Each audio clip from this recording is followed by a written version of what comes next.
if you are watching this right now, thank you very much. Obviously this isn't live. Again, I'm behind the computer, but I have filmed this today.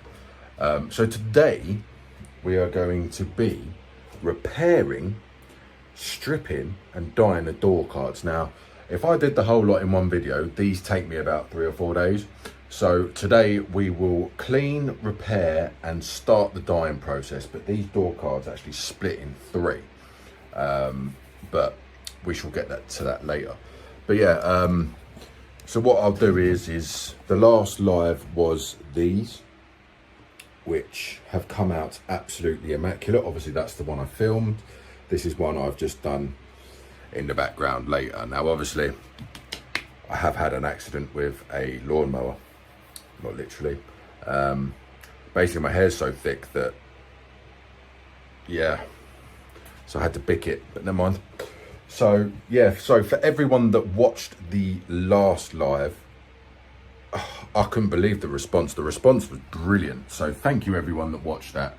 Thank you Mr. Ames as well for contributing to the chat, and whoever, there was another guy that commented as well. But more comments, the more comments that are on there, the more it pushes it. The more it pushes it, the more I'll do.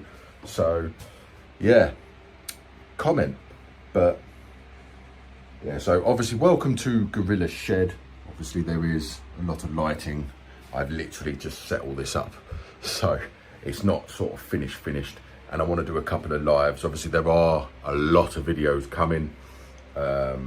Again, I know a lot of the videos were on this channel and now I've swapped back over to a channel and then back over to this channel, but I've done a video explaining everything as well. So far,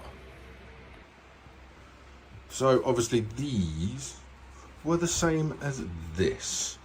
So as you can tell, they come out of Asura, a good friend of mine, Richard.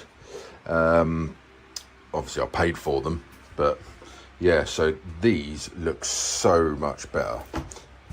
So these have been dyed and actually have the protective film over the top, which I've shown in the last live. Yeah, so we are going to make them look like this. But there are quite a few common misconceptions with these door cards.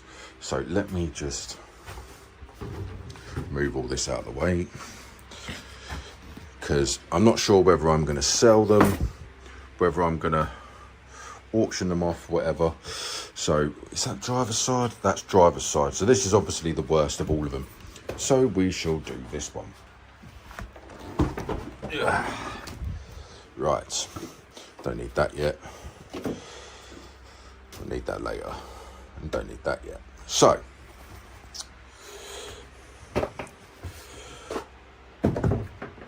a lot of these door cards now, this is mint compared to some of them. So obviously the back plate goes all soggy, where people try to rip this off and rip this off and rip these out, and the speakers are always the best one. People back in the day, during the max power days and putting all the stereos in, people used to think that these popped off like that. They do not pop off. Do not try and rip them on. They're screwed in from underneath. And then obviously you've got the light as well. So I shall turn these over. Yeah. So before you start, obviously I've done a video on how to remove these as well. So the trims are actually bolted in here, here, and the door handles are bolted in here, here, here and here. Now this is what I mean. You can tell that someone's tried to rip this out because all the tabs are fucked, basically. Yeah, so there's 2 ways we can do it. This is actually a ridiculously clean one. So yeah, but you can tell like there's screws here and here and here. And this is where I probably shouldn't be doing a video, because I can do this for you. If you do want me to do this because you're not convinced that you can do it, then either put a message in the comments or email me at info@gorillagarage.co.uk. Now, unfortunately, you do have to take this off, and there is no way of taking this off cleanly because they stick it on from the factory, probably because they presume that no one's ever going to do this. So you just got to take this off. Now, a lot of guys will probably have the backing has gone. Now, if the backing's gone on this, it's not the end of the world, because I can show you how to fix that. And as I've done quite a few, I know it works. Alright, so we can either keep that for later, but I never put them back on. So the reason I've done that will become clear later. Now, a lot of these door cards have gone all saggy here. So the best way to do it is get some fiberglass matting and just fiberglass as much as you can. Now, the only issue you're going to have with fiberglass is if you get it wrong, it won't fit. So ideally, you want to make sure that you've got it sort of at least structurally sound, like the inside of that is all attached, and then you can fiberglass it once it's attached. But that is going to be your first point of call if you've got a floppy door card. Fiberglass all this, reinforce that, let it dry, and then do the stage that we're just about to do. So I shall now move over to my tripod and start stripping this down. But yeah, you do need a lot of room for this, because like I said, this splits into 3 pieces. So right, tripod time. So you will need, I don't know why I've got an extension on an extension on an extension, but you will need an 8mm and a screwdriver. So I'm going to presume you've already got this off the car. So the first thing we're going to do is we're going to remove these trims. Now these trims, a lot of people think they just pull off. Oh no. Gonna have to put something down, I think, because that's already staining the door cards, but never mind. So you have 8mm screws that go all the way along, and this is actually what holds the trim on, and this is where people start damaging the trims, and it's not good. So none of these are tight, and if they are tight, it's because someone's already been in there. As you can tell, I'm not putting any effort into that whatsoever at all, so they should just come off. Now I've already taken the door handles off because I've already sold them, but there's another 4 here. You take them off and the door card comes up, so it sort of folds on. I don't have one to hand, never mind. And then these ones you've got one at the back here.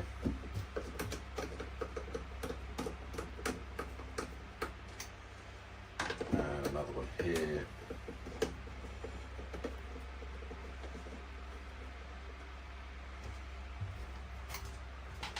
So I shall show you up close. Like I said, this is going to be a fairly long video because I want to try and get as much as possible. So you've got one here, one here. You don't have to take the switches out if you've got the V8. Then you've got 1, 2, 3, 4 for the door handle. Once they're off, it should just pick up. And then you've got 1, 2, 3, 4. Now we should be able to flip that over and take the trims off.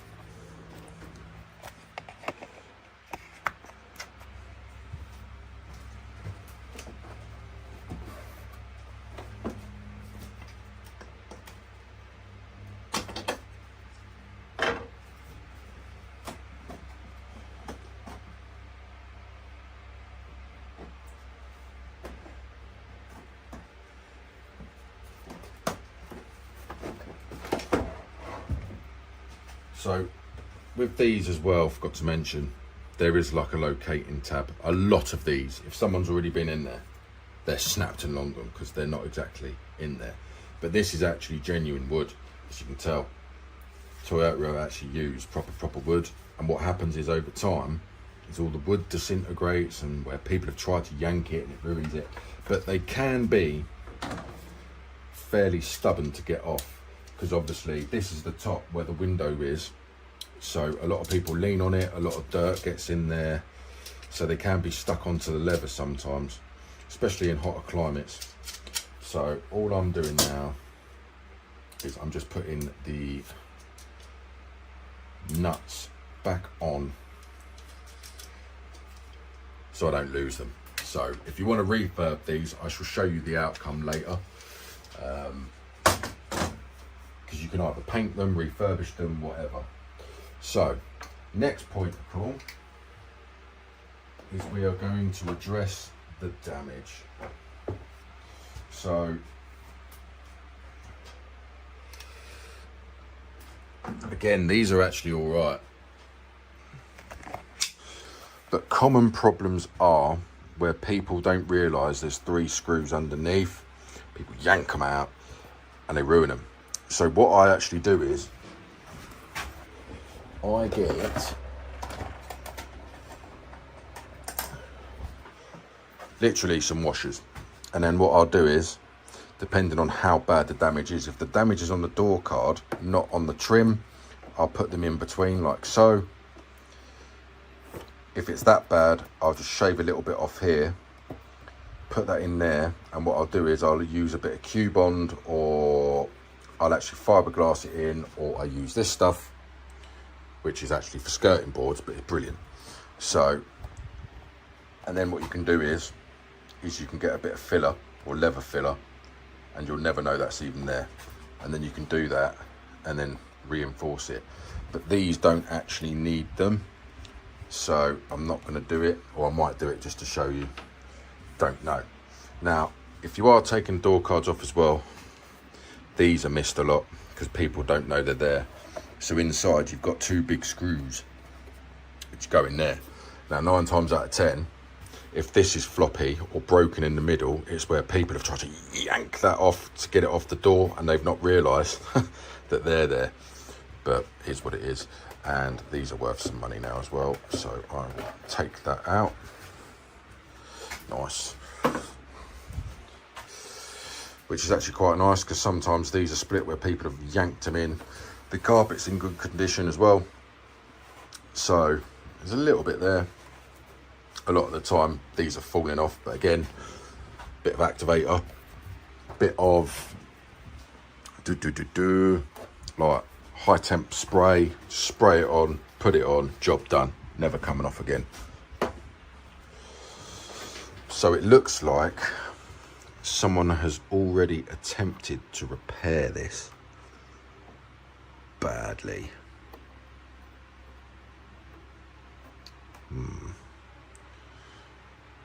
Gonna have to assess that, but don't know if we're going to be able to get to that. Right, okay, so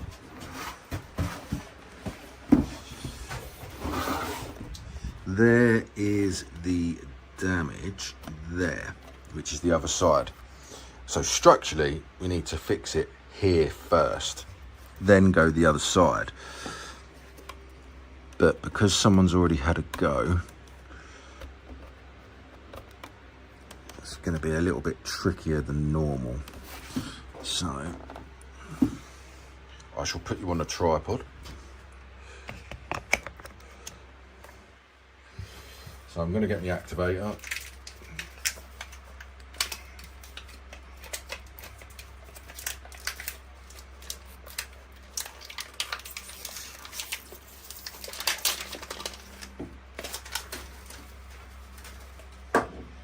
So the reason that we are repairing these now rather than when we've split the door card is because everything is bolted on.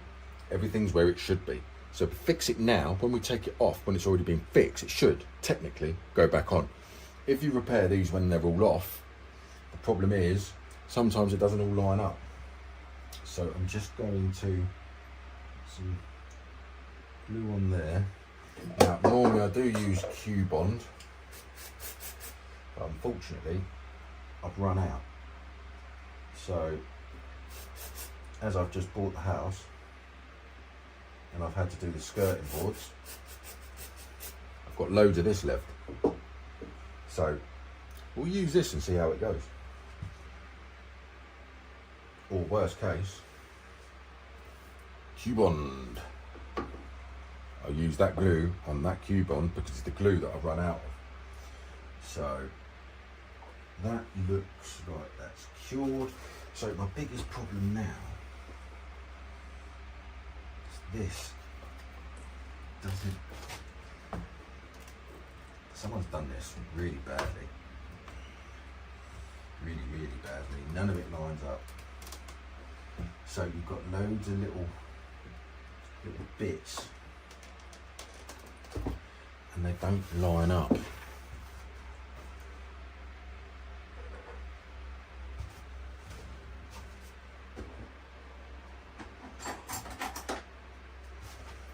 So I've just got my pick.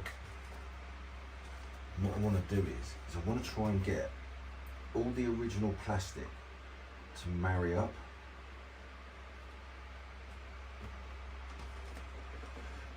But it doesn't seem to want to know.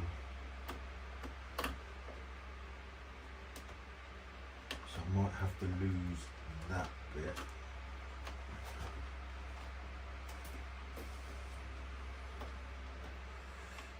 I think that's the best we're going to get.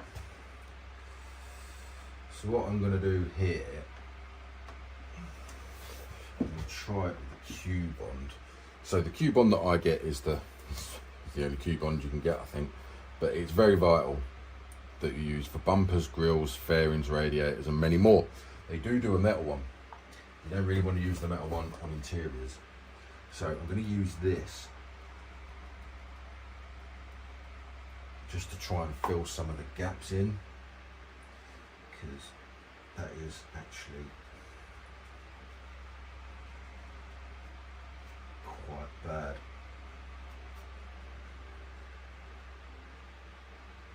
So what I'm doing is I want to push down here.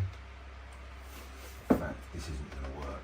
So I want to push down here, create. So you want to line up the original plastic. So the Cubond is going in all the gaps. And then once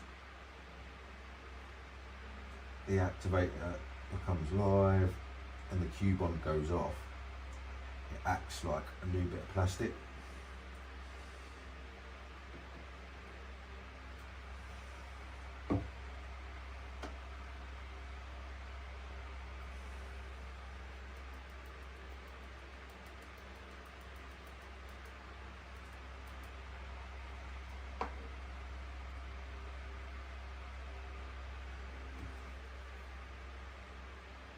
Sorry, just concentrating now, so I can't really talk because I'm just watching what's going on, making sure it sort of actually goes into the Cubond. It's not really soaking in the way I wanted it to.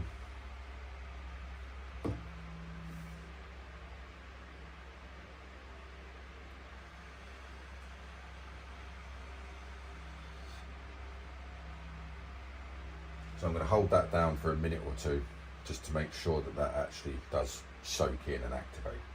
But there's two things, well, one thing you need to really remember. If you do, for whatever reason, want to take the grill off of this, when you're repairing that line, because I've not seen a door card without that damage where this one is, they've all got it. If you are doing that and you want to take the grill off, remember to take the grill off before you do this. I'm not interested in taking the grill off because I don't know anyone that does take the grill off. But if you are looking to take the grill off for whatever reason, just remember that.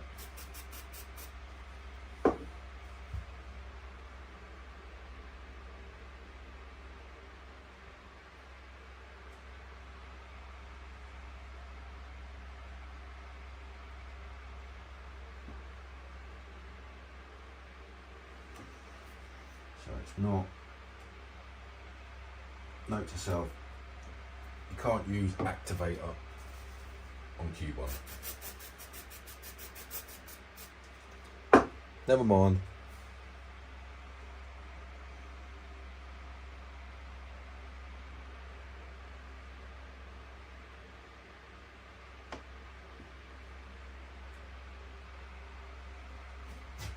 Right, so that is already looking better. So I do have this bit of plastic. Now I could try and get that back in, but I think I'm wasting my time. So what I'm going to do now, get some more glue, tiny bits at a time.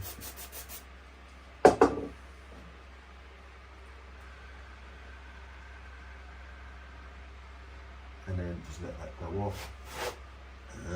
So they've actually damaged all the way up here as well.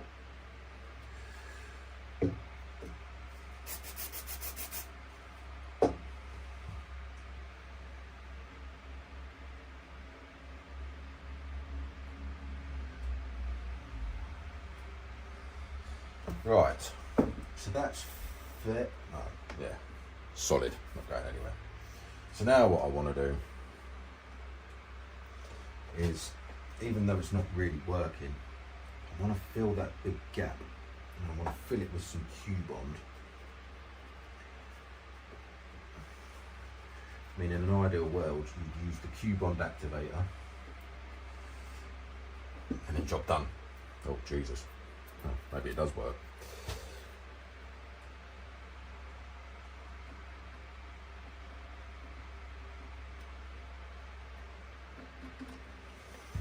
So I'll let that soak in while I try to get this off.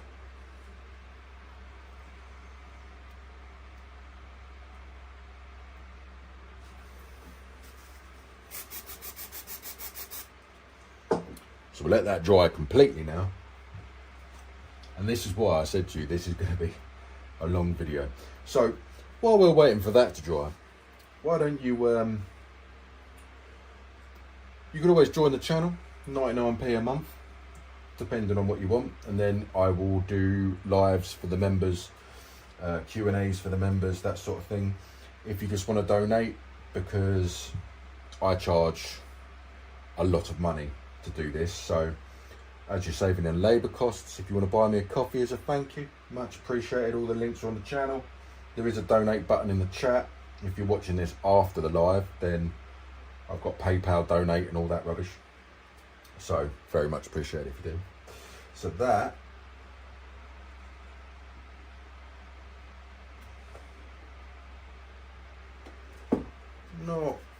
I mean, it's solid, but I'm not happy with it.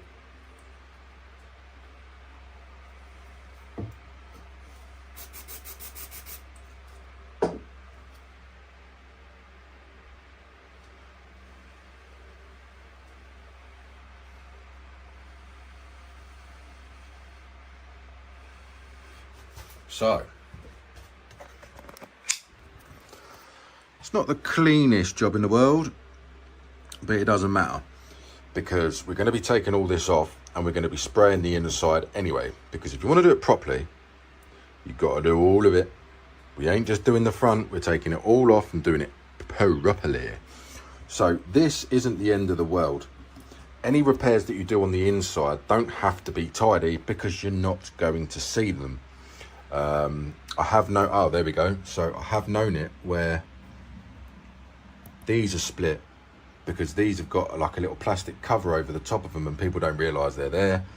And this happens, but that's not too bad. That's just a bit of glue, job done. But again, if they've gone, what I'll do is I'll get a washer like that, put it on there, glue it on, and then just put some filler on, some Q-Bond on, job done. And that reinforces it. So anything that you're doing, reinforce it with the washers and you should be good. Right, so that's pretty much dry now. So I'm just gonna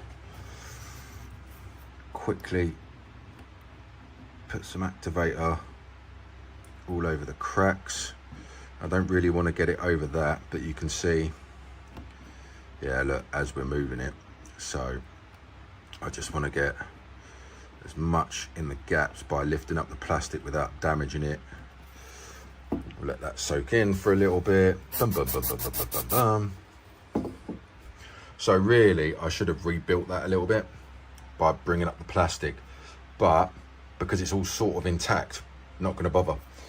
You're not going to see that because obviously that's where the door hinges, and the door hinges on this are ridiculous. So you don't really need, I mean, look, solid. So, right, on to the next stage. So now we've flipped it over, you can see that that's not sticking out as much. So what I'm going to do, it's going to get 100 grit. I'm just going to sand off the original repair. Now, as you can see, I'm just trying to blend it in a bit more. So I'm trying to get rid of all the rough edges from here and all that black crap that someone's put on it.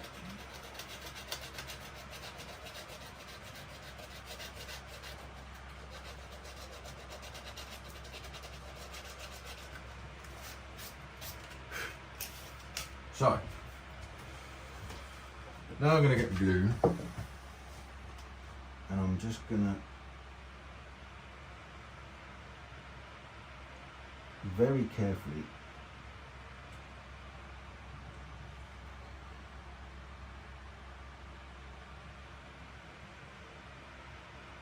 put it in the cracks. Now bear in mind, this bit comes off from that bit, so you don't want to glue that to that. So I'm just going to let that set completely.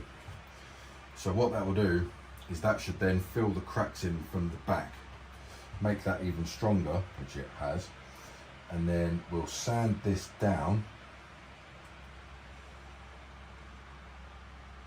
Not a lot, just make it smooth, because you can sand this stuff. It's not great, wear a mask, it's obviously heating up super glue. So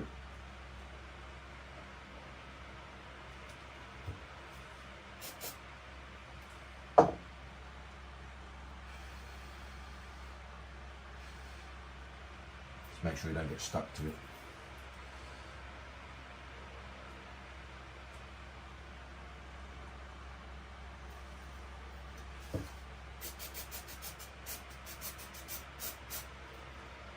Now I did used to use a leather filler, and the leather filler is like almost like putty. Didn't get great results. And again, because it's here and that's where the door is, you don't really see this. So all you want is just want it to look flush and consistent. So you don't want to go too mad. And if you ever try to get the lines in, there is ways of doing it with the back end of the sponge and sort of dab it with, you know, never looks right in my eyes. So that, and you want to just feel it like that.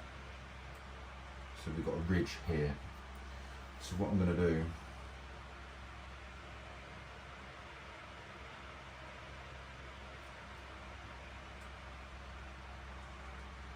is I'm just going to leave that a minute to sort of level out.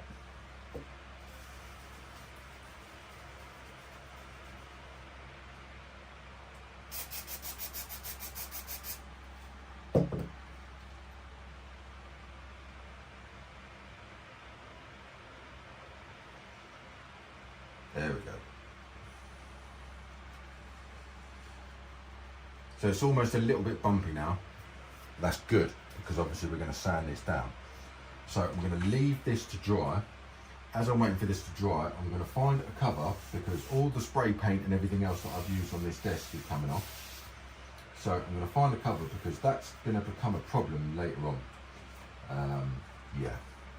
So we'll wait for that to dry, and I'm going to find a cover. So what I use is just your normal drill with sort of like these tiny little bits. You can use, you know, if you haven't got access to this, that's fair enough. You can do it by hand, just takes a lot longer. So you just want to be careful not to scratch too much of the lever you want to drill. Now obviously health and safety, you should be wearing a mask.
So it looks a mess at the moment, but it's flush. So when we dye this, won't make much of a difference. But when we split the door card, I can get inside there and do all of that side as well. It's just so that I know that that is level, it's flush, and it's all complete. So that damage-wise looks all right. Yeah. Damage, that's it. So what we're going to do now, flip it over, and I'll start stripping the door card. So, and I couldn't find anything to put a cover on either, which is very annoying. So, just get rid of that lot. So the first point of call is going to be the trim that we've just repaired. So you've got Phillips there, here, here, here,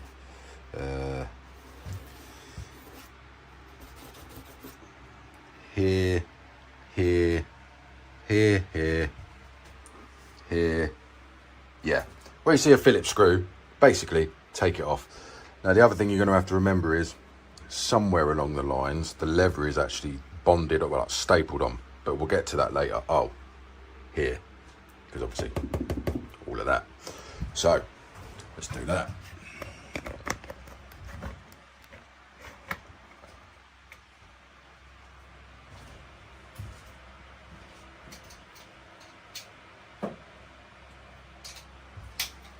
Again, they shouldn't be too tight. If they are tight, someone's been in there. Now, a lot of these, I would imagine you need to be very careful with these. That's the only problem with old Toyotas, is the caps in the ECU and they're plastic. But to be fair, most plastics are a bit crap. So what happens is, and we might even have one. What happens is, yeah, I've got one there. So obviously they screw into sort of like a turret, and the plastic turrets crack. So don't use a gun, because you will damage them. So you want to be very, very careful when you're doing this. Very careful.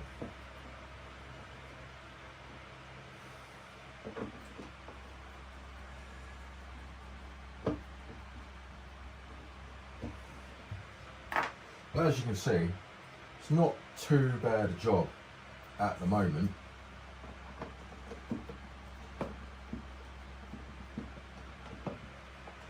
But it does also depend on how well your door card has been looked after and whether it's been messed with before. I have had some shocking door cards, and I'm yet to be broken. You can get the old plastic welder out and start welding, well, plastic welding. If you're not confident with that, don't bother. It's not a necessity. So these three, sorry, leave them alone. Not unless you're re-trimming it. Re-trimming is a whole different ball game, which I will get into later. So I'm just going to put these screws somewhere, because they're not your normal screws. So 1, 2, yeah. Right, so everything should be off. So now,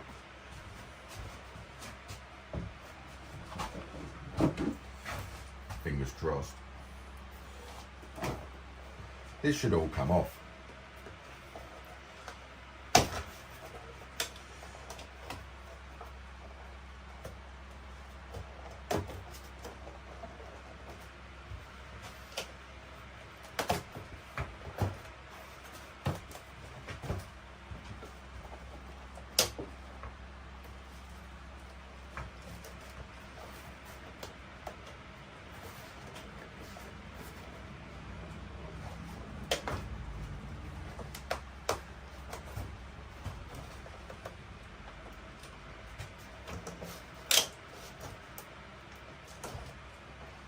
I think I've missed one.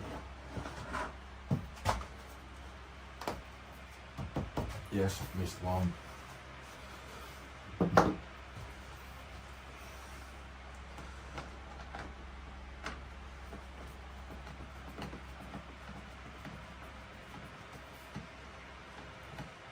I missed the spider.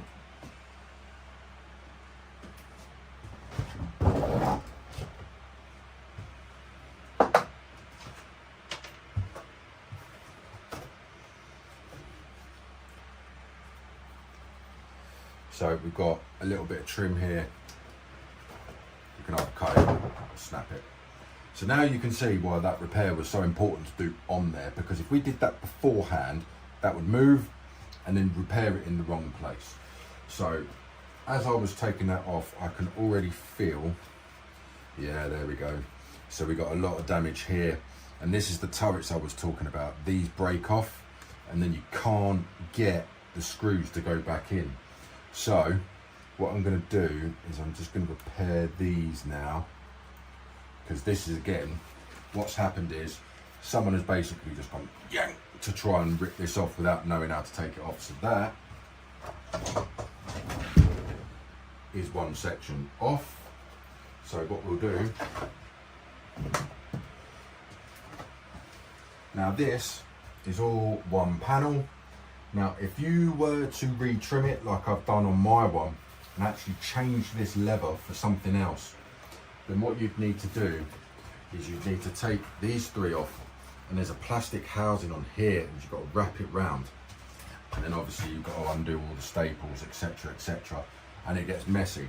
But for the sake of this video, we're not doing it. We're just going to literally keep all this original and we're just going to dye it black. So for now, I'm not going to worry about this. I'm going to put this to one side.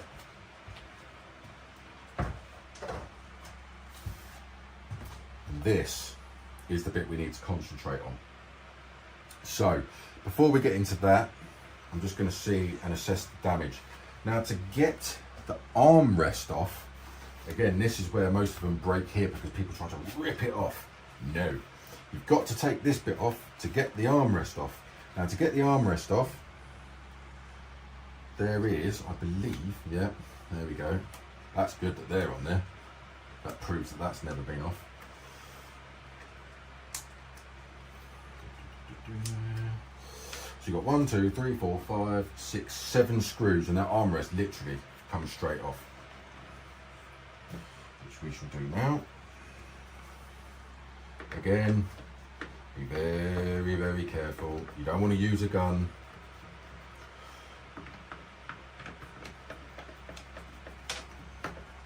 Because the plastic will probably crack if it's not cracked already. Some jobs you just got to do by hand, and this is one of them.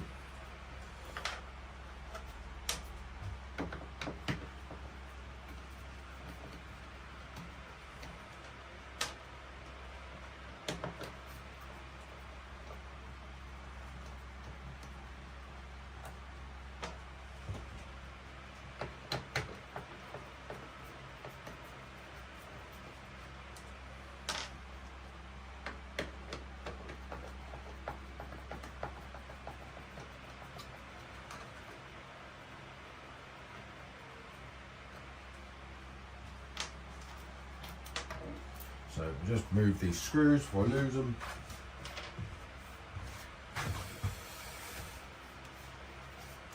And then hopefully, abracadabra. Oh.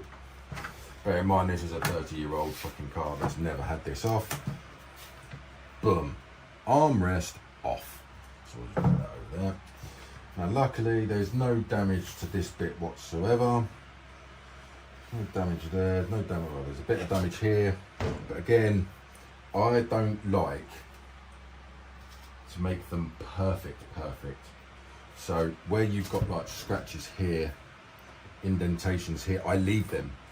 It's a 30-year-old car. Do you know what I mean? Like, you don't want it to look new.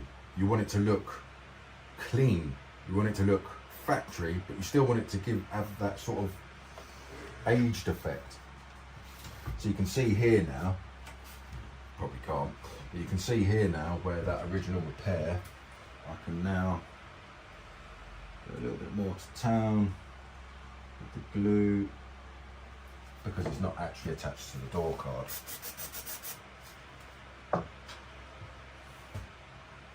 So then, hopefully you can see this. Apologies if you can't.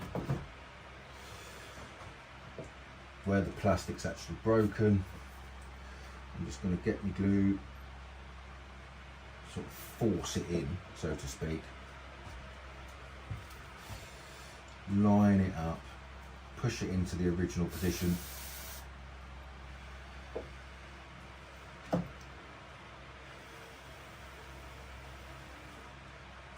So that activator is now inside the crack as well, so it should be solid. Oh no, not dry yet.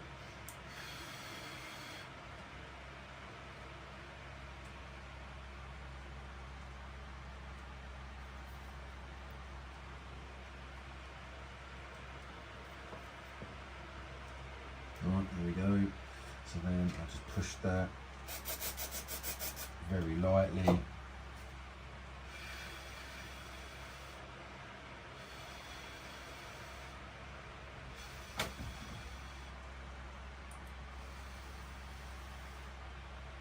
Solid. So I'll just give it another one. So I have noticed it is damaged down the bottom. So I'll just let that run down. And that should be good for another 30 years. So we've got a crack there, there's no cracks here, so yeah. Someone has tried to take this off because it's damaged where the switch is. So we've got another crack here, which hasn't, oh, yeah, that's broken all the way through.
Now I know I said this about 600 times in the last video, but that is a ridiculously high traffic area. And when I say high traffic area, I mean, let's face it, when you're in the car, you're leaning on the armrest, you're leaning on here, and you're forever pressing the buttons. And when you get in and out, your foot is always kicking that. So in high traffic areas, you want to go to town. So that is now Solid. So let me just show you quickly. So, stupid thing.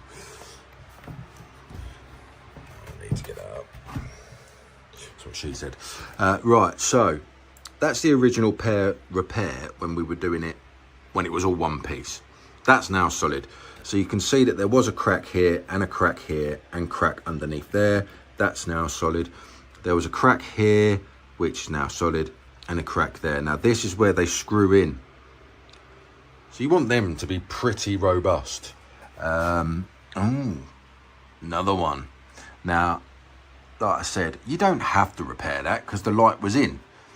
But there we go. So that has broken. It's not too much, so we can still get the screw in, but sometimes these break even more. And that's why you don't use a gun. So I will quickly repair that. Yeah, I'll repair that.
So there we go. Solid. So that's not going anywhere, and that was for the light. Now, I'm happy with that. That's all pretty much repaired. The armrest we'll put away somewhere else. We'll worry about that later. Because this is the one that takes the time. This is the one that you need to get right. So now we're just gonna go over, make sure everything's good. I'm not bothered about them. Crap. This is the problem when you die. It just goes everywhere. So that could probably do with a bit of a buff up.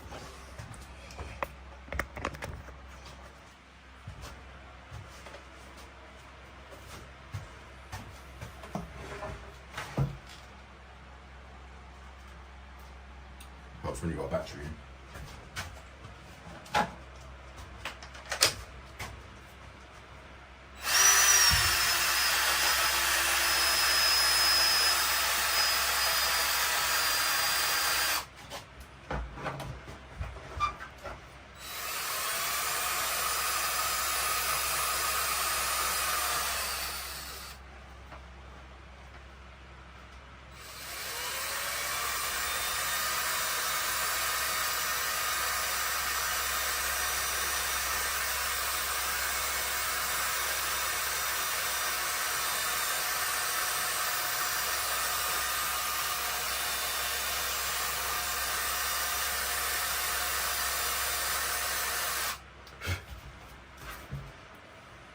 Notice how I was not putting any effort into that. You do not want to burn the leather.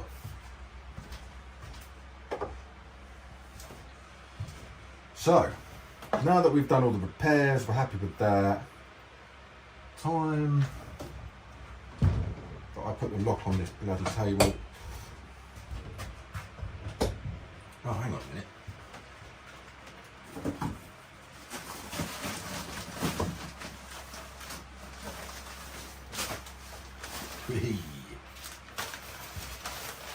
God, I had them.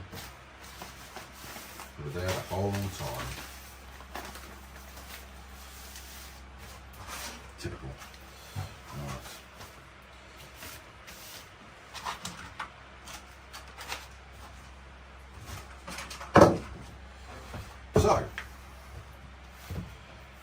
Now the extreme and boring bit.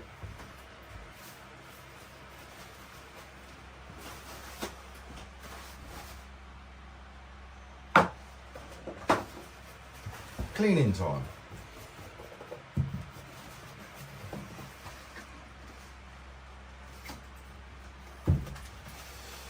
So, I know a lot of you are probably going, oh, why are you cleaning the inside for? What are you doing that for? I should explain. So, we're now at a point where we're pretty much ready to start dyeing.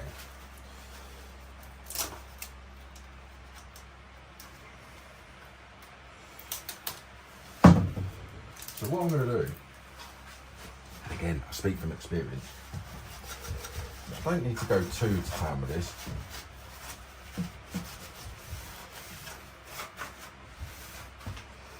But I am literally just going to clean it all up.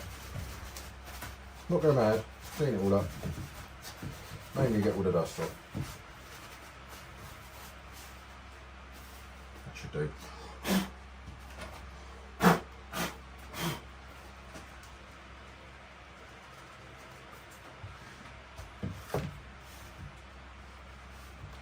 So what we are going to do next, whilst that's drying, I'm going to explain to you what the hell I'm doing. So, this is the inside of the door card, essentially. So, this is your little cubby hole. That's obviously your speakers and your light. Now, let's face it, if you've still got a switch, the light switch, that's clipped in, you're lying. Now, these always come on and off, on and off, and on and off. And when I want to gain access, I do take these off.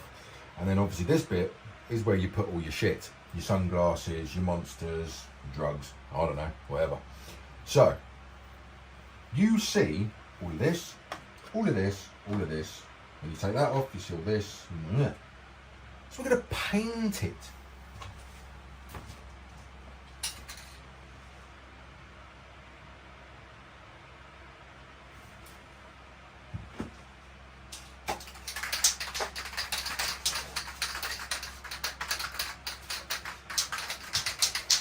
I say we're going to paint it, I've only got one can.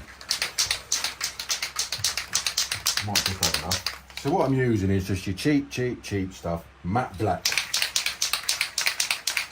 You can use a gloss, you can use whatever the bloody hell you want.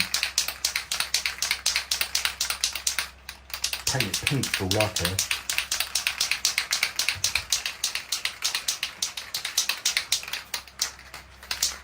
But your main focus is this bit, especially when you've got no paint. Right, let me just open the door.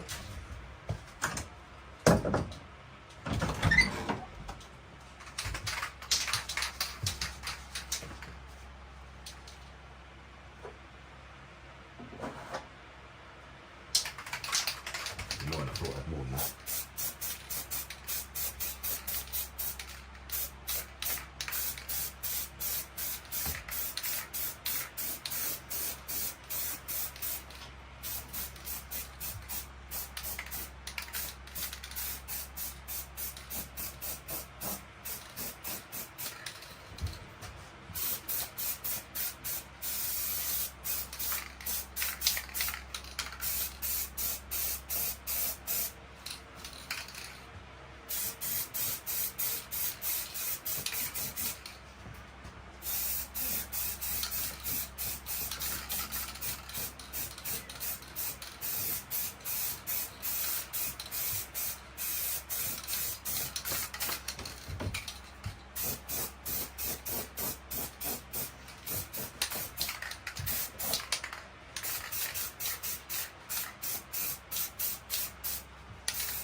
Now there is one last thing you need to do.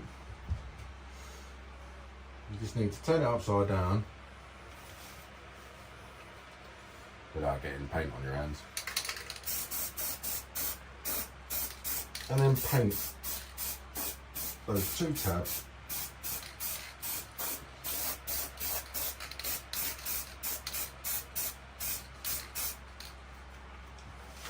that I told you everyone forgets about.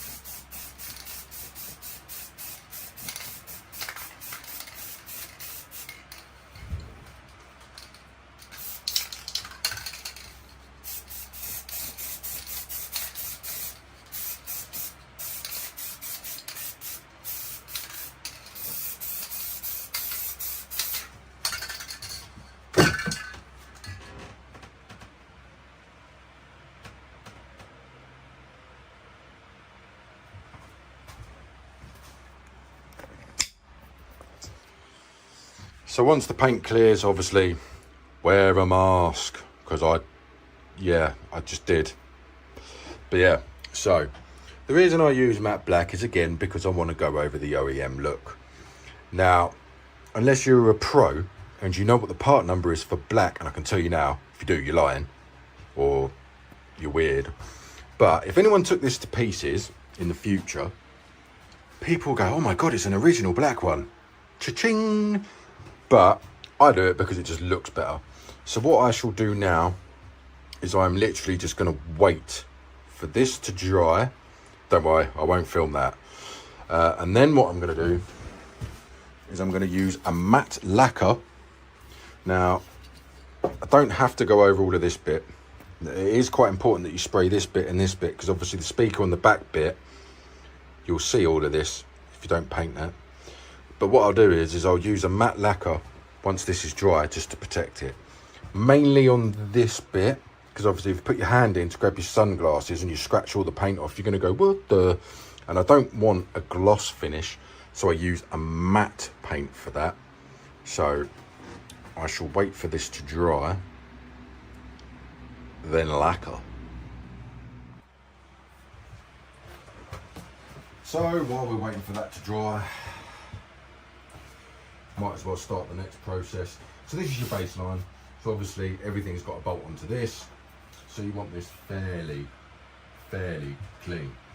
So I shall get that sandpaper. This bit I do by hand, but basically what you want to do, same as the last video. If you didn't watch that, I'll explain again. So from the factory, what they'll do is obviously they'll dye this leather, like what we're doing, and then they put a protective film over it, like what I'm doing. So what we're trying to do is we're trying to get that coating off so that the dye actually goes into the leather rather than soaks in. So it almost acts like lacquer. So if you paint over lacquer, eventually it's going to come off. So we need to get that protective film off, plus which it helps clean it a little bit.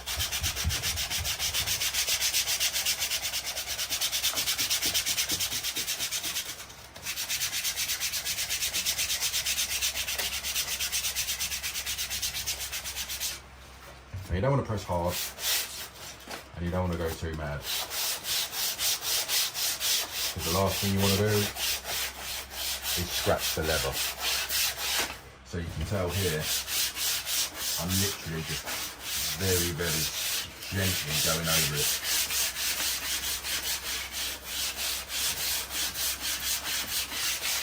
I'm not applying a lot of force at all.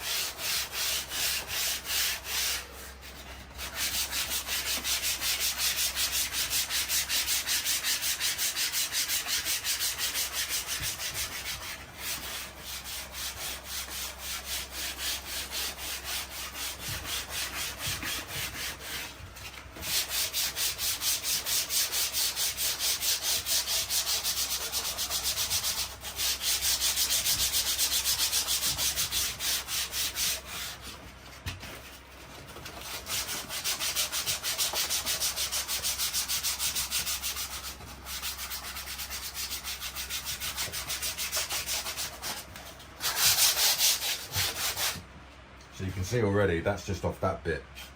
Now bear in mind this is also where you put your armour lock. So you want to get rid of all the grease because it just won't stick.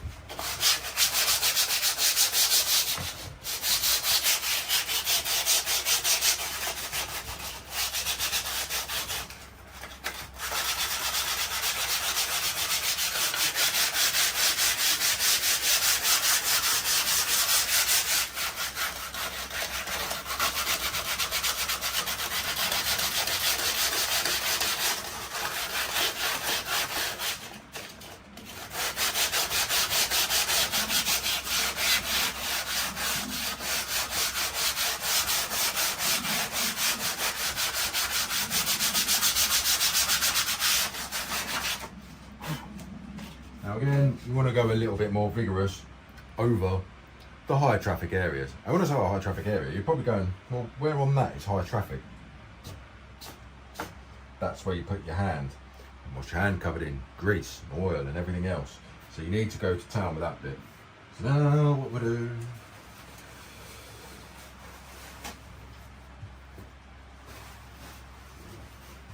is clean it all off. Oops, not much.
So now we'll wait for that to dry.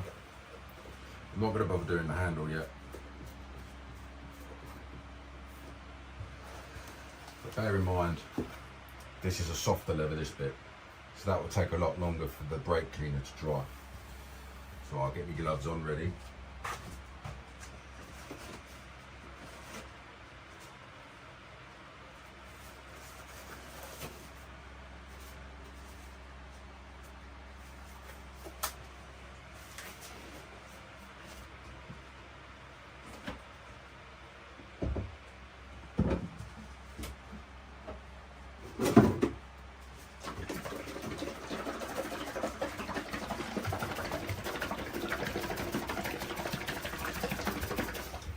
So this is the dye I used. I did this in the last live.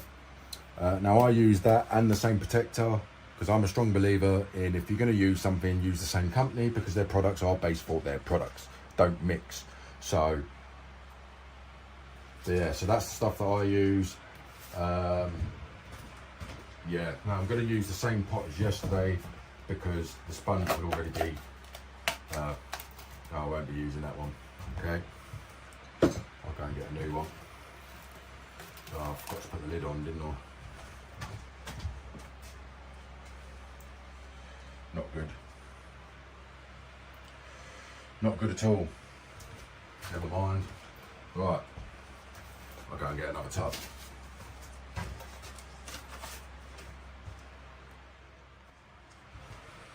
Right, yeah, so note to self. Put the lid on. So we've left that for a bit to soak up. So again, I just use, oh, I keep forgetting, sorry people. If you haven't watched the other live, you don't know what I'm talking about. But basically I just use a kitchen sponge. You can use an applicator, but I've run out. And these are cheap. And your missus has always got some. So what I'm gonna do now, I'm just gonna go over the edges. So I'm just gonna turn it over. Because this is just as important as anything else. Because you don't really have to do this a lot. But there's nothing worse than you spend all that time doing it all properly and then you miss a bit. Nothing worse. So I'm just going to go over the back end. Just make sure all the leather on the back end is all done.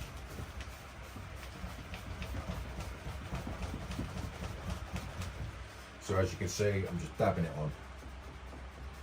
Because I'm not going to town and I'm not going to be doing it again on the back end, I'm just going to very nicely dab it so you get a nice consistency all over.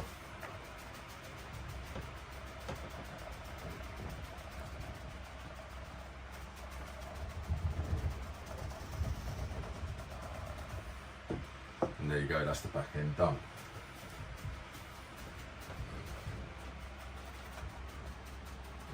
So I'm just going to let that dry now. I mean, technically, oh, I could flip it over, I suppose.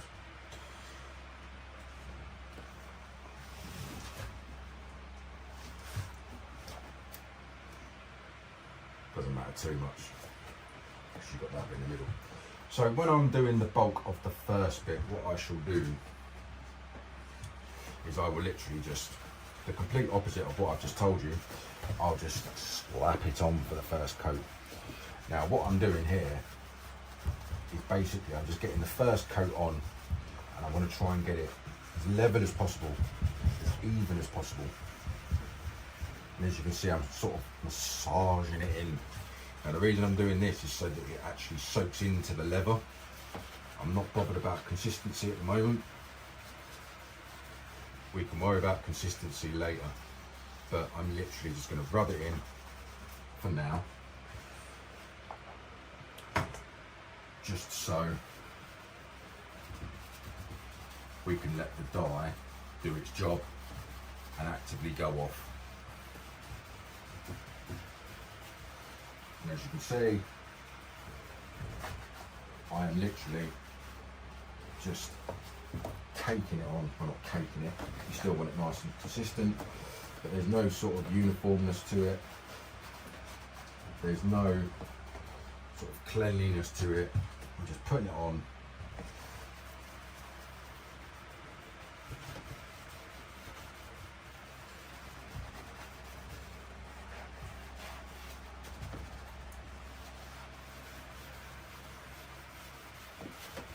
Massaging it in, so to speak.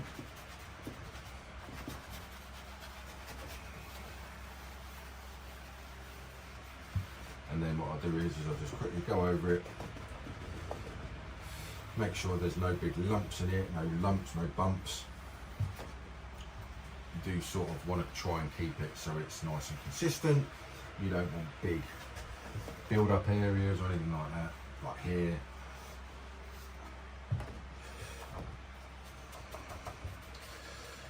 And then obviously you just want to soak that in.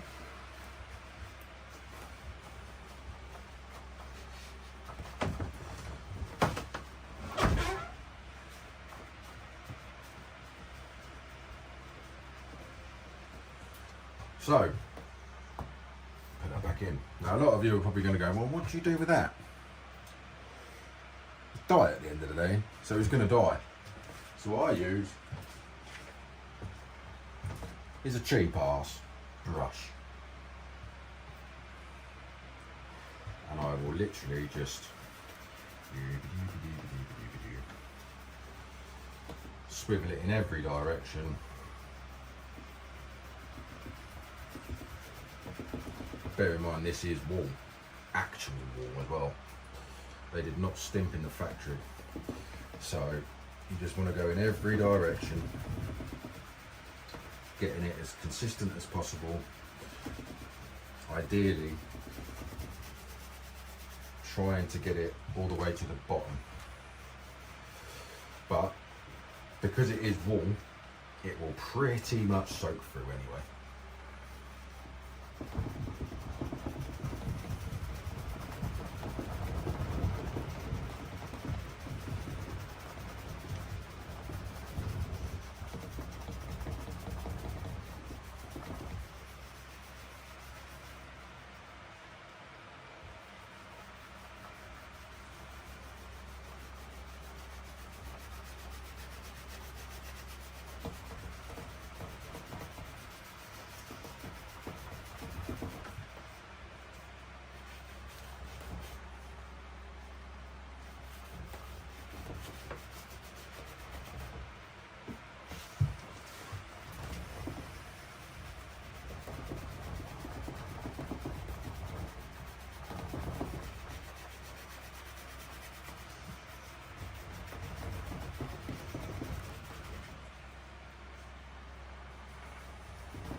Oh yeah, sorry.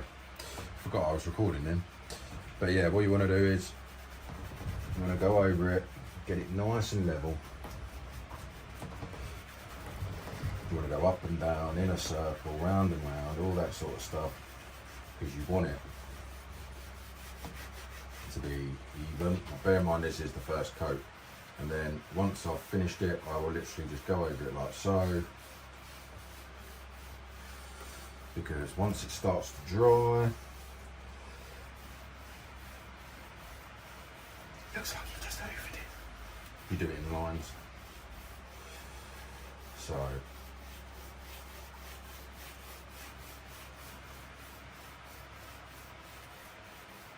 there we go. Then I'm just going to get me a sponge, get the excess off, because I've done it straight over the top of the door card, and then I'll just get rid of all the lumps, all the drips. That should do. So while we're waiting for this to dry, we can bring the other bit in and put the lacquer on.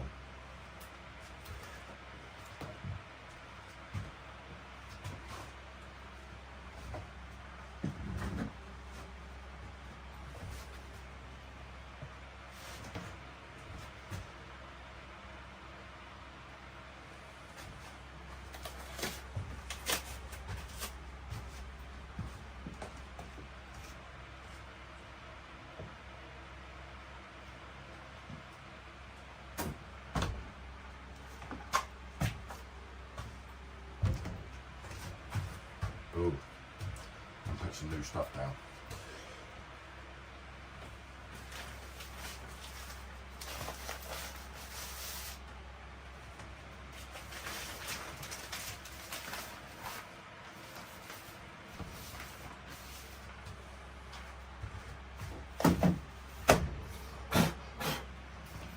So, as you can see, this is why I go for the matte black.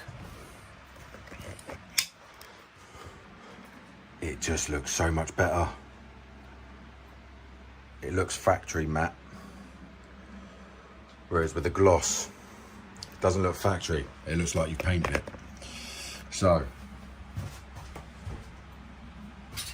like I said, cheap.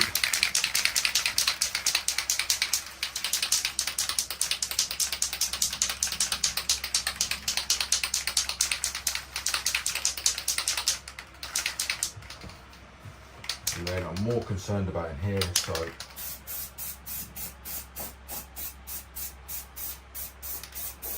and under here.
So now we'll wait for that to dry, but there's another reason why we lacquer, which I haven't mentioned.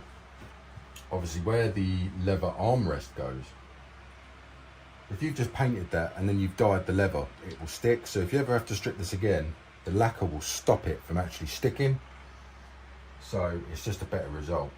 So I'll take that back outside because obviously I was wearing my mask.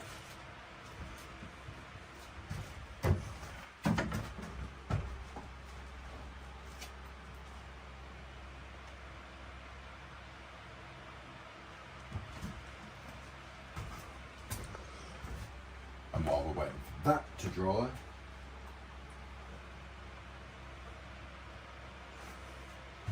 we'll put this back on.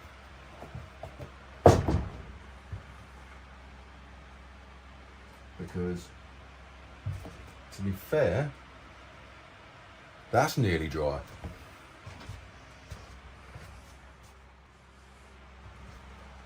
So it's now about 15 minutes later. And what I'm going to do now is I haven't got enough room.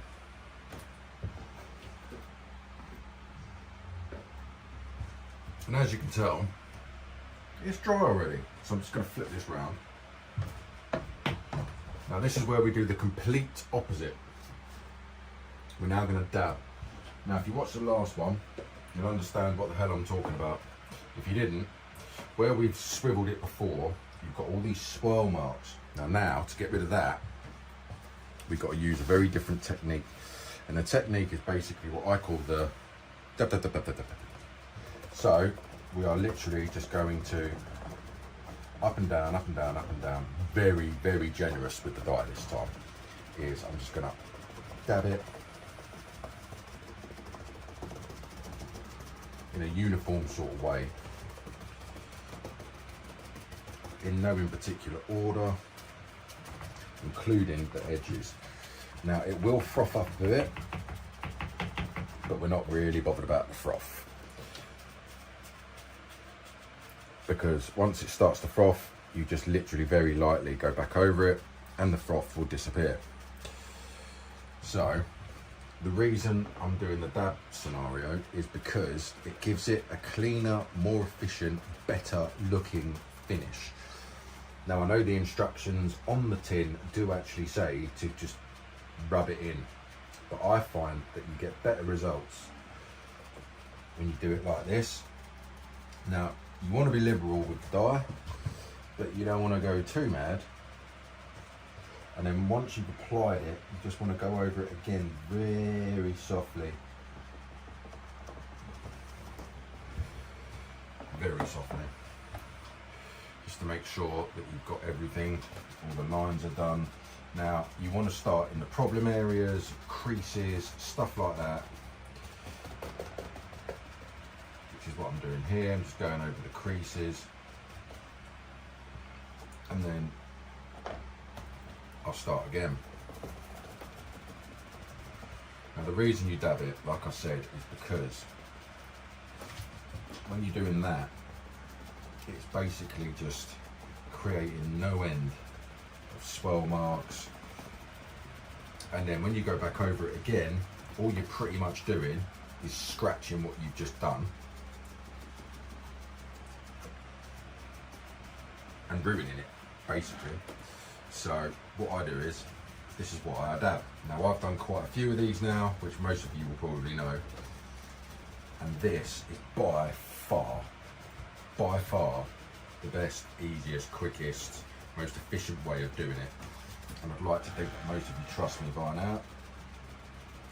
But this is, without doubt, the best result you're going to get is by doing it like this. Now, again, you're going to get quite a lot of froth, you're going to get lines in the dye. The only thing you've really got to worry about is if it's too built up or runs, because you just keep doing what I'm doing and you just go over it to give it that sort of, oh crap, didn't want to do that, to just give it that, basically that uniform look.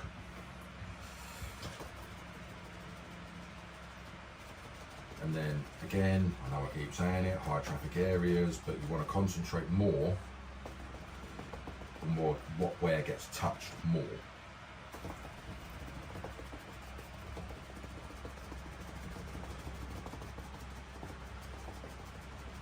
So in a minute I'll turn this round once I'm happy with this. Just don't forget to do where all your trim bits are, because again, you don't have to do all the bits that I'm doing. You can just do the bits that are visible, but I like it so it looks professional, and if anyone, like myself, decided to strip this down, they'd have a hard time knowing whether it's been dyed or whether it is original. And I think the results speak for themselves, so I shall now go back over this again, just gently, basically getting rid of all the air bubbles, getting rid of the froth, getting rid of all the high end, like all the high build-ups. And bear in mind, just watch what I'm doing. I'm literally up and down, up and down, up and down. I'm not scratching it, I'm not going across it anyway, I'm just dabbing it. Now I'm happy with that, so I'll flip it round.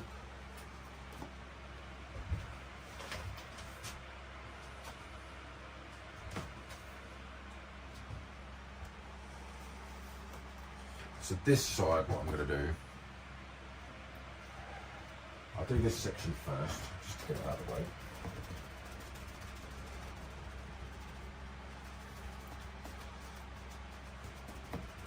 And again, I'm going to say it again, high build areas. This bit is the high build area because this is where your hand goes every time you open the door.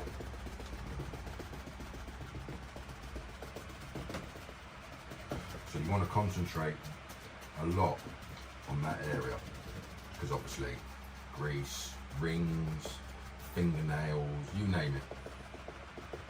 The last thing you want is to have to take it all to bits to do it all again. I speak from experience.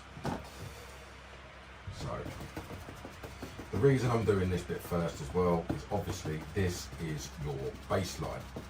So when I say baseline, I basically mean everything bolts to this. So there's no point in finishing off the other bits until this is finished, because everything bolts onto this. So again, you can see where it's starting to froth now. So I'll just very, very gently just go back over it, get rid of all the marks. This bit's not too bad, because obviously you've got the cover that goes over it anyway. But again, I will literally just go over all the edges. Don't forget the most important bits, like all the end bits that you forget about. We're not going to go over that bit yet because it's wool, that won't be dry yet, so we'll do that on the third run. So again, I'm literally just dabbing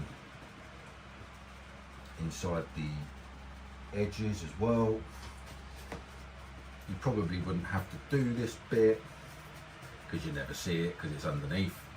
But again, I don't want anyone to be able to tell the difference.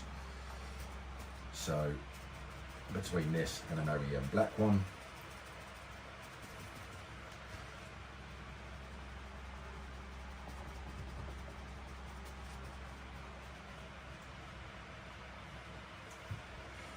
and that's pretty much that.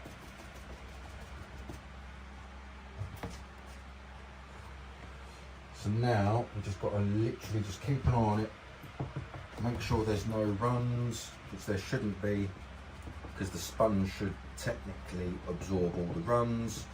Just make sure it's all nice and consistent. And now we wait for that to dry. Put that back in there. Now there is a few options that we can do while we're waiting for this to dry. We can start the other bits, but obviously I'm trying to do this in a day. So I'm literally going to put this to one side, let this dry off, and crack on with the next stage, which will probably be the armrest. Yeah. Anyway, so yeah, we'll wait for that to dry, and I'll do another bit while we're waiting for that to dry.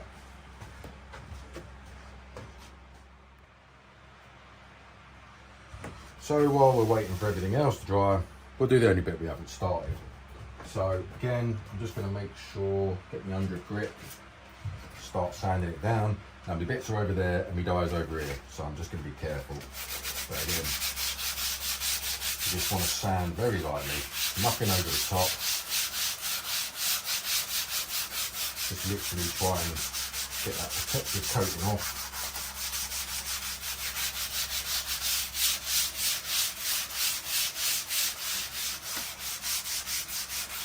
You just need something for it to grip to, basically. Obviously don't, well, you can if you really want to, but if you want to sandpaper over stitching, I'd probably try to avoid that because it'll just fray. So I don't tend to go over that. Try to avoid the stitches.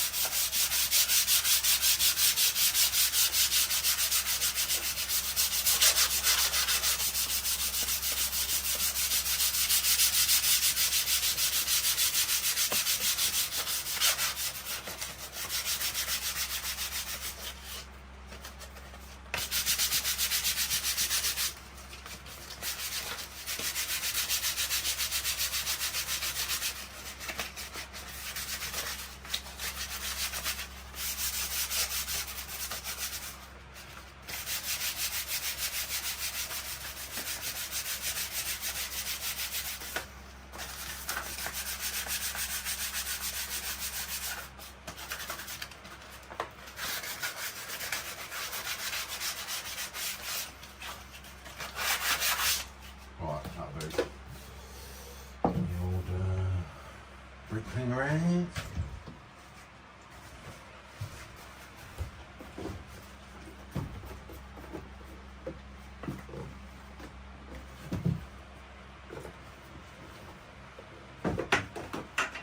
Great, never getting that again.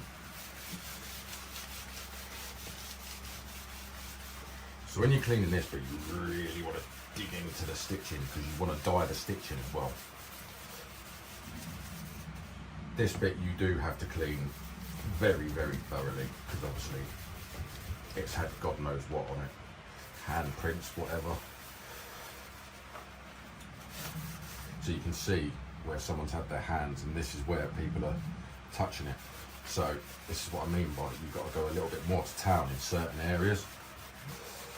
But this one is more awkward than some of the rest of it. I'll explain in a minute.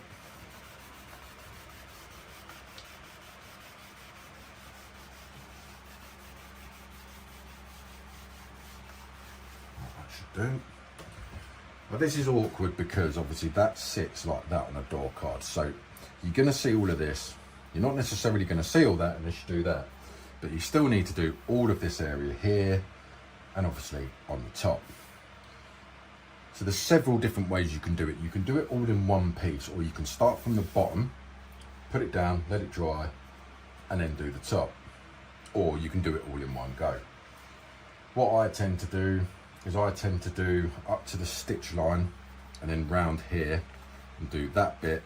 So we're doing that bit last, and then I'll do all of that first, get all this bit done, then do that bit.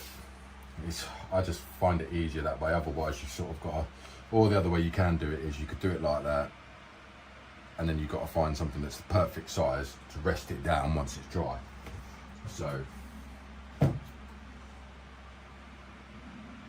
yeah.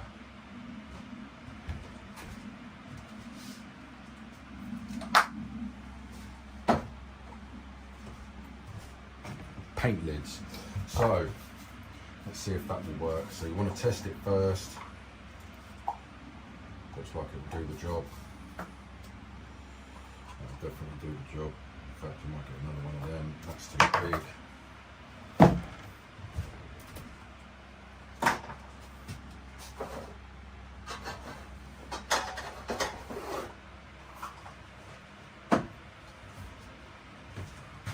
And you just want to put one on, make sure it's in the right place. Right, so do this. I'll do it all in one go for argument's sake. So you know that's where it's got to live. You get me gloves on.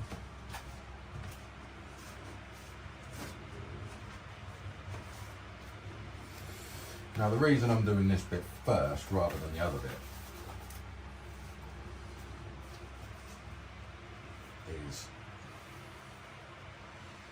this is a sort of, it's not a different level, but it is a different level. And because this is where you grab, you want this to be completely dry.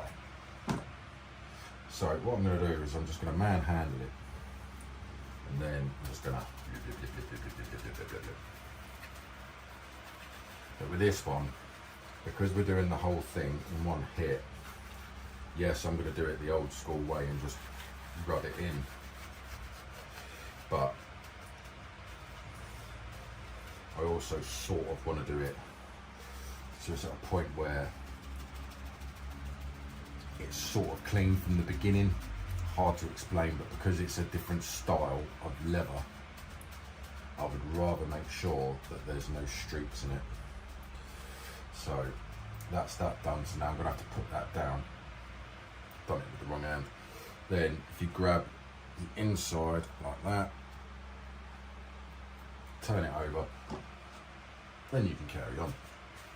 But what I'll do is I'll actually dab inside the stitches so that the dye is actually penetrated for the stitches, because the last thing you want is for the stitches to not get any dye on it. So I will rub it like normal just to penetrate, and then I'll just go over like so.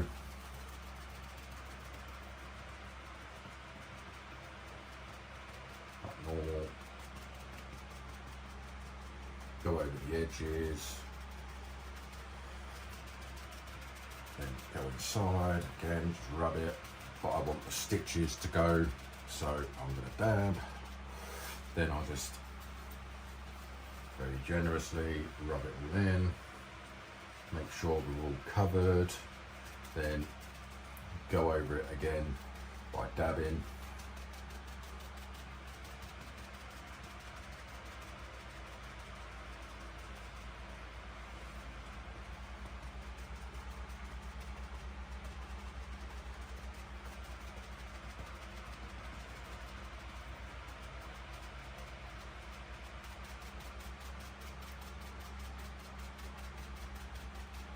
I'll be going in all the curves, lining it all up. There we go.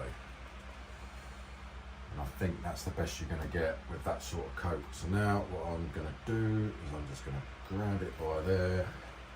Try not to touch too much. Get it on the ends.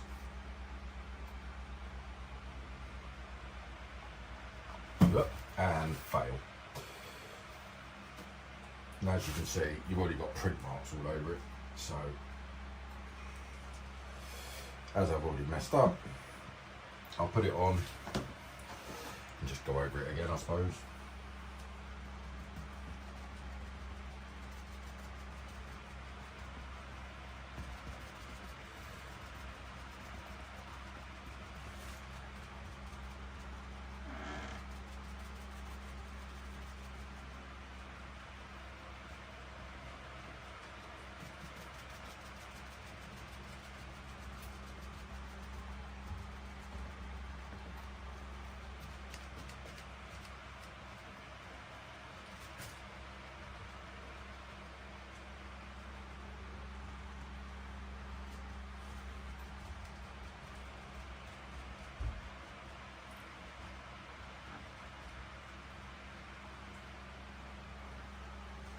So there you go. I've done loads of these and I still mess it up every now and again.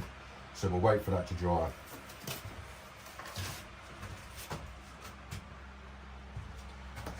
And I'm going to have to wait for that to dry because it's done all the way around.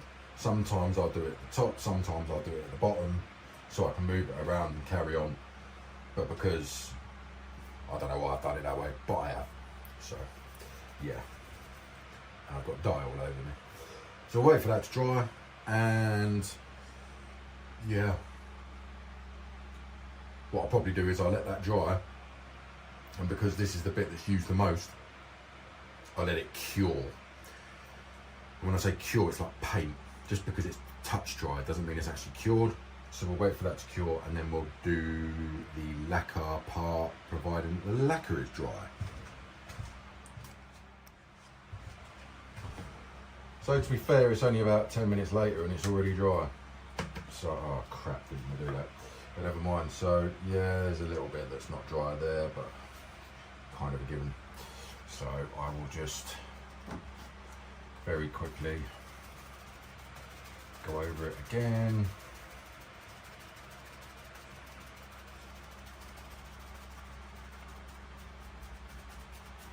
Because I think we're about an hour and a half in. Well, I say we're an hour and a half in. I'm a lot more in than that. Obviously this is being filmed live, but it's not live, so to speak. So put that down now. And when I say it's not live, I have filmed this today, and I will be behind the computer, so if you're talking, then hello everyone. But yeah, it's live, but it's not live.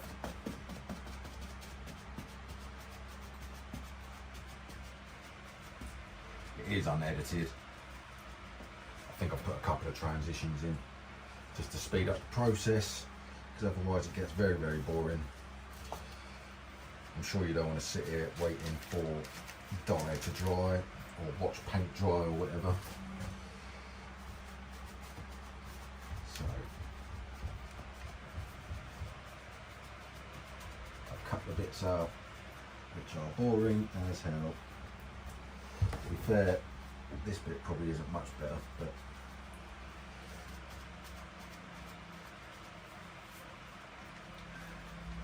it's unnecessary. I want you to see how many coats and how much work goes into this.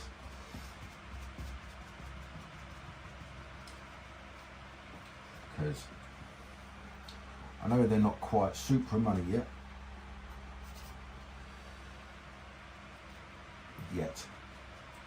I think people are starting to cotton on to these are pretty much a Mark IV Supra. But when I tell people the price of the labour, they just go, how much? I don't think they realise how many hours go into this. This is one door card. Imagine if I had to, right, so you come to me with a Sora or whatever car, you want me to do all of this to your car, from grey to black. I have to do the carpets, I have to do all the trim pieces, I have to strip it all, then I have to do all the work, prep it all, wait for it to dry, then I've got to install it all again. It's a lot of time that goes into it. I mean, it could take me up to 2 weeks to do a car. So this is why it's not a cheap job. I mean, obviously I'll do it cheaper than most, but there's a reason that the price is the price. So we'll let that dry, and unfortunately I can't do any more until that's dry. So, fag break.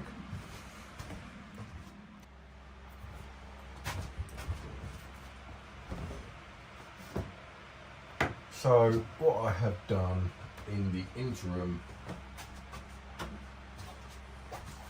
is I've done the third layer on the armrest, and that's now waiting, well, basically curing. So we can't put the protector on until we've given it, oh, sorry about that. We can't put the protector on until it's fully cured, really. So I'm just going to go over this one again. Again, starting in the creases and the hard to reach places. You don't have to go over it 3 times.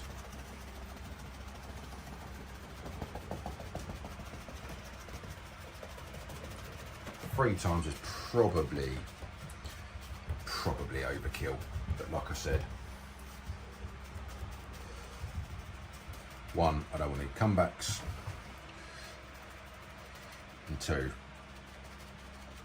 I just like to do it properly. So if you haven't got time, I mean, you probably should have time if you're doing this. Can't really do this in a rush, but if you've got a show or whatever, then yeah, don't have to do 3. I'm probably a little bit overkill, but no none of mine have ever come back. Never had any complaints from customers, nothing. So I shall stick to the 3 coats. And obviously I'm going to recommend 3 coats. Whether you do 3 coats or not, I don't know. Up to you. But yeah, as you can see, it's not really that it's a difficult job. It's just that it's so time consuming.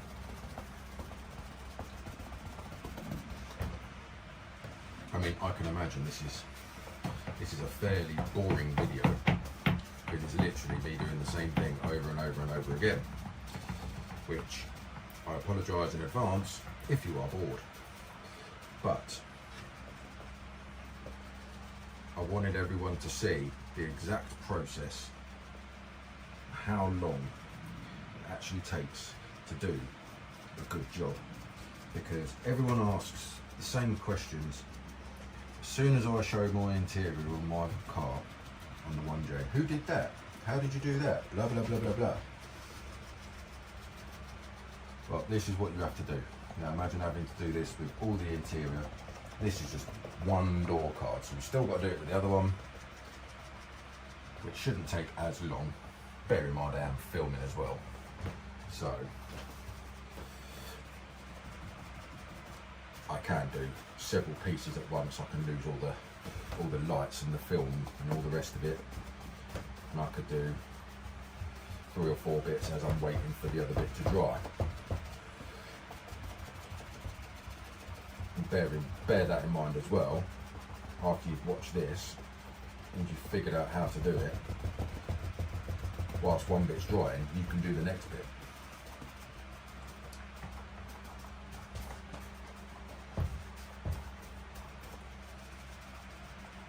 So it doesn't have to take as long as what I'm doing. It really doesn't. But again,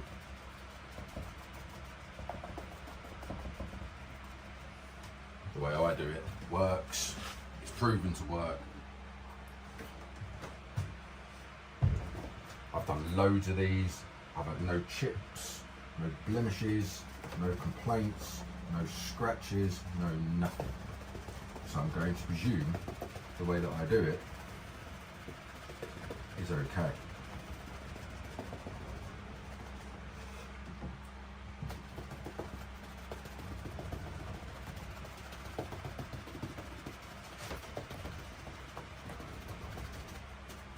So this is going to be the final coat for this one.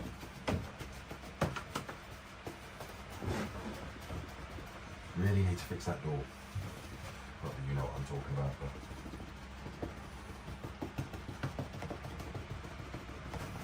again, just go over it, make sure you haven't got your layers.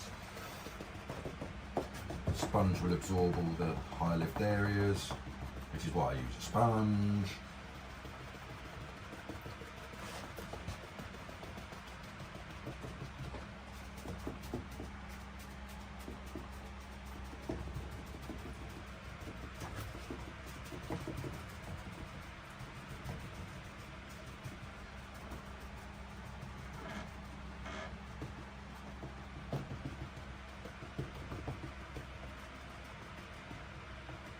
So now being the final coat, I'm going to need to go over that. So when I say that, I mean the carpet. So as it's the final coat, we'll do it over it. So you won't have to go as vigorously over this one, because obviously the dye, you've left it long enough to do its job. So you should just be able to basically reactivate what's not completely dry.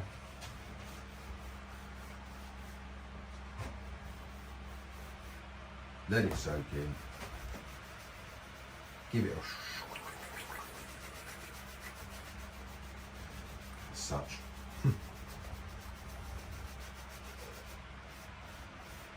Obviously you don't want to go too mad with the dye because it will just clot.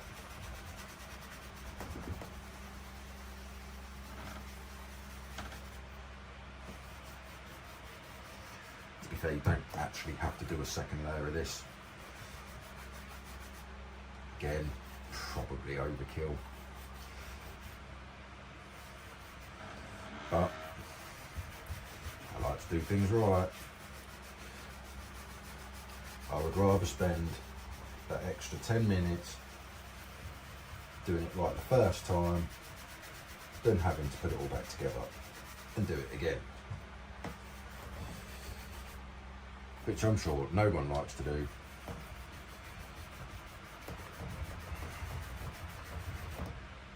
But, you know.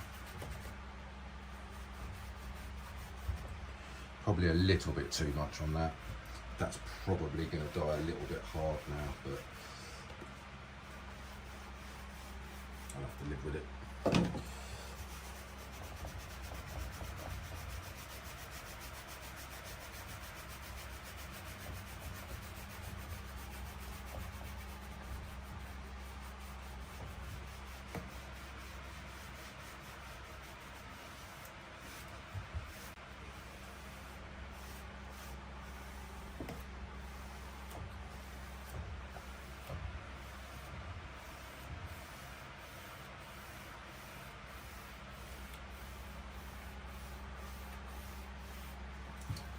That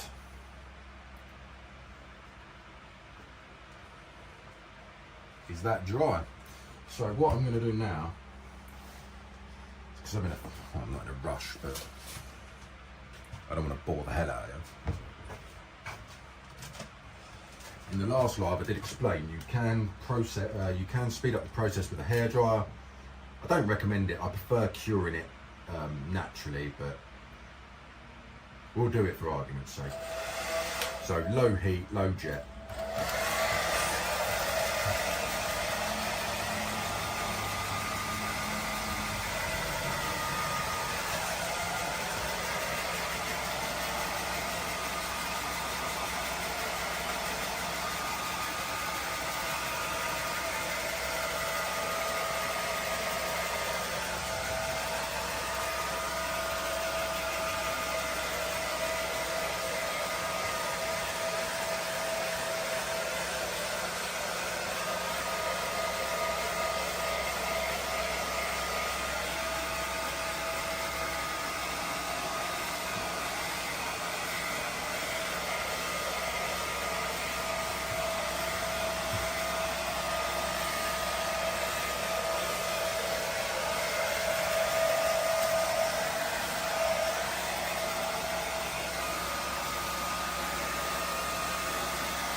So there you go, like I said, can use a hairdryer.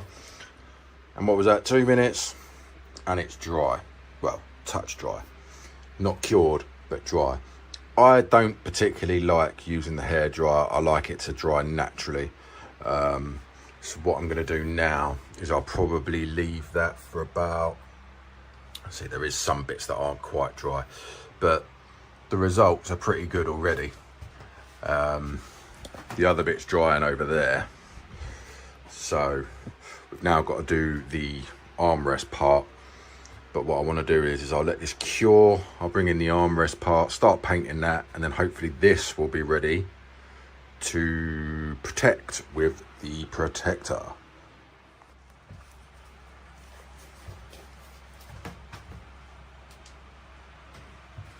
So we've got the last and final bit, and as you can see, that's cured, and that's why I use the matte lacquer. It's not shiny, it looks REM. You'd never know what colour that was before. And obviously, scratch proof. But, problem being, it's still that colour. So now what we need to do is we need to basically dye all of this. But this is why you paint the inside first, because where this gets paint on it, you're going to go over it with dye. So you won't ever see the paintwork on this side, which is why you dye this bit last, really.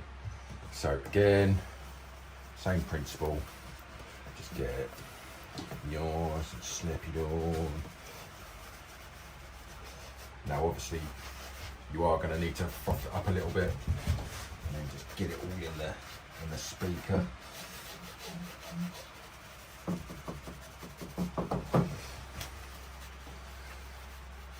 That's it, nice, even. Obviously we want to go over the back end. I know we've sprayed it, but you don't want the colour to be completely different. So just go over the edges like that. Go over all of the inside. Get all of that in there.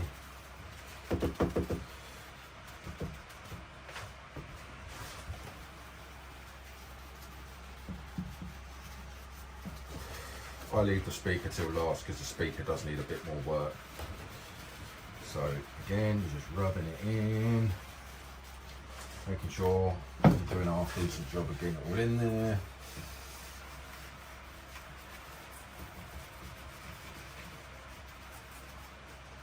So this is where I'm talking about. So where you painted it,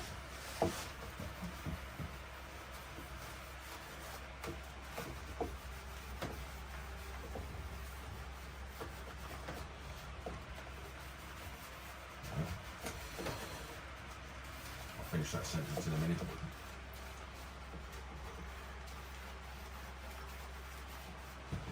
So yeah, where you painted it here, obviously you've got an edge, so you just want to go over it like that, a little bit more delicately, and you want to sort of go inside, but not too inside, and just basically get some dye over the top of that paint, because you don't want two different colour blacks, because it looks a bit weird. So this isn't clean enough, so I'll just quickly go over in a dab action, because that's a lot of streaks. A lot of streaks. So this is what happens when you're not great with your cleaning. It does come up, not the end of the world. You can get rid of it, but you get a lot of swirl marks, which is what I've got.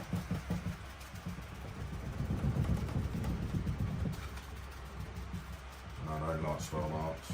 You don't mind the occasional one, especially on the first round, because obviously you will be fixing it. This bit's not too bothered about this bit, because that's where the armrest is.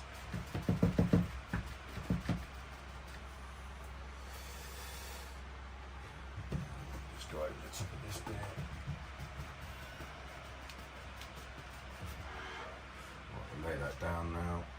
A little bit more to town. This bit.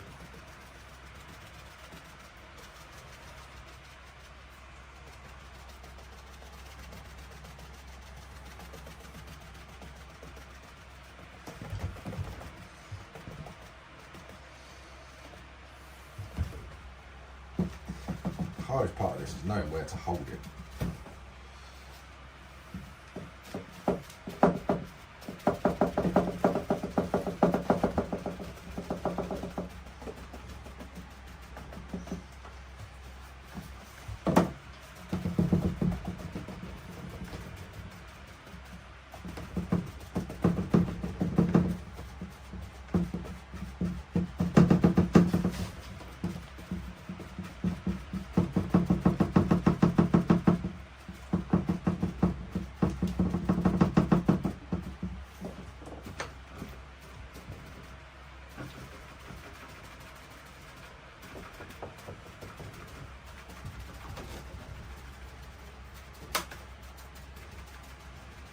Right.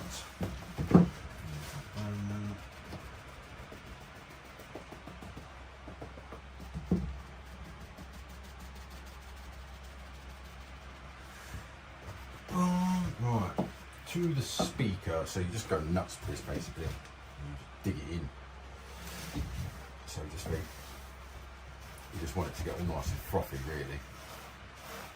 Shouldn't be too much of an issue if you're using the same sponge, and then you just work it in. I mean, you could use a paintbrush, but personally I just do this. It's always worked. The froth sort of absorbs it, and then you just go over the edges again like so, and then if there is any big froth marks, just go over it.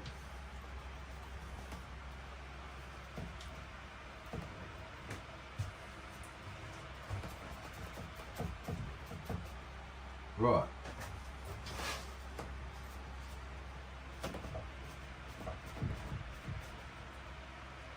So,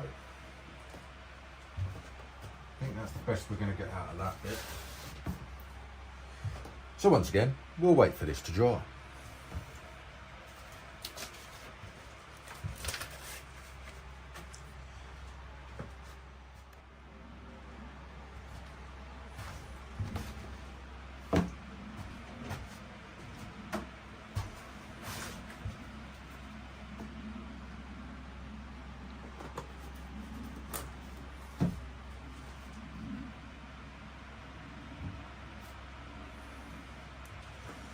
Round two.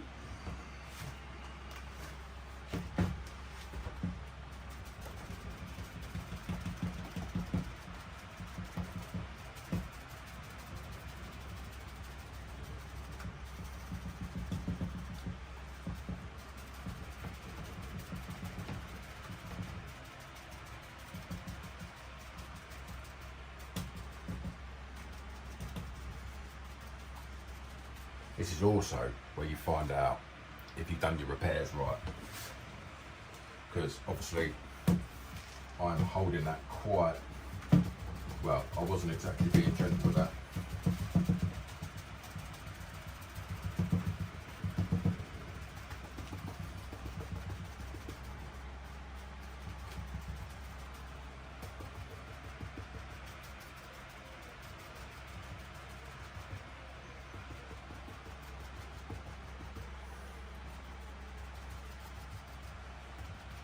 Sorry, I wasn't exactly being gentle with that, and it was absolutely fine. See, look, no support whatsoever, and that's where we've repaired. So I know that at least the repair's good. So,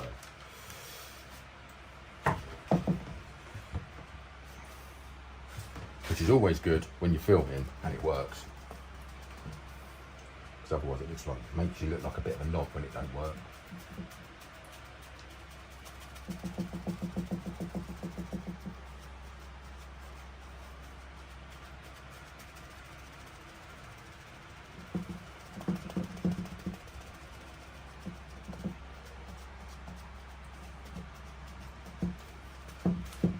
So what I've done now is obviously this.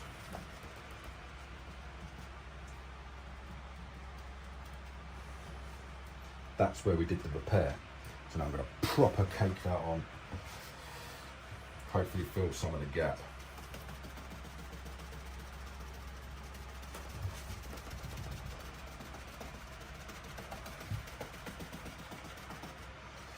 basically what I try to do is I let it dry naturally on the first one, I let it dry naturally on the second one.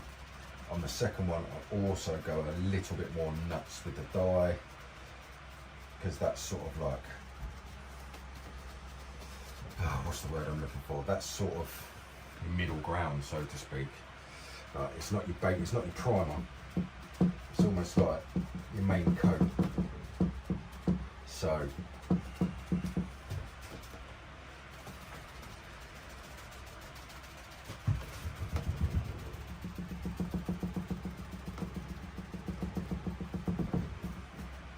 I'd always go a little bit more mental on the second coat than the first coat and the third. The third is almost like the final finish, just to eliminate any problems. The second one is where you really sort of putting your material in to finalise it, to make it stick.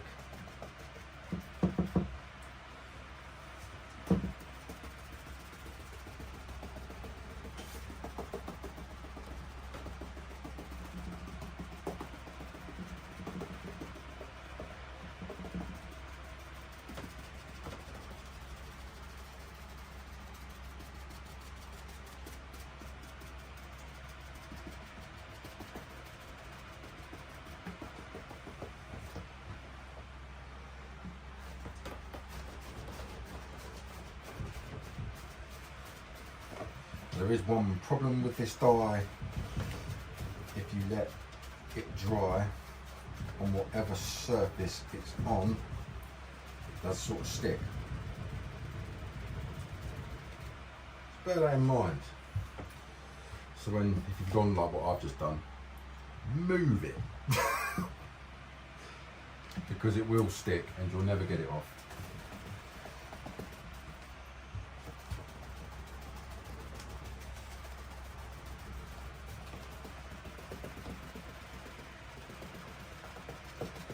Now it's getting hotter and hotter. In the hotter environments, this will dry stupidly quick. I've had to wait overnight sometimes for this to dry. That's when you sort of want to get your hairdryer involved if you really wanted to. I try not to use a hairdryer ever. Sometimes you have to.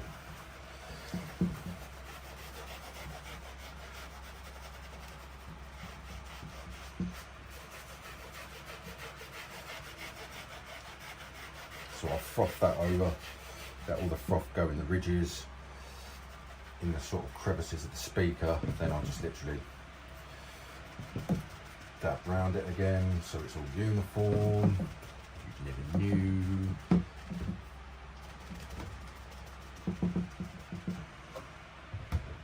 Right, second coat done. Wait to dry, third coat, put it back together.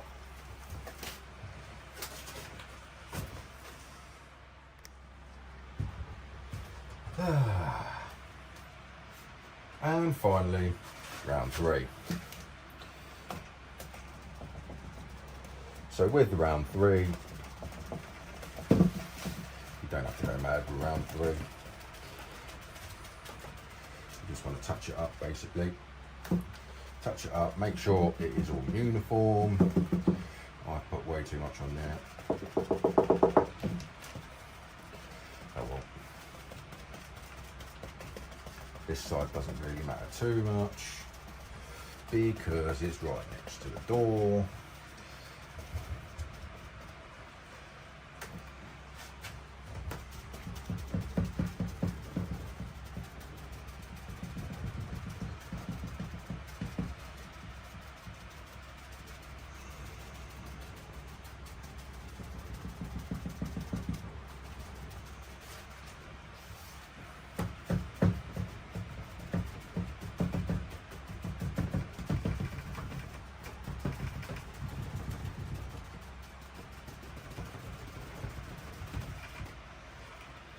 And I'm not too bothered about this bit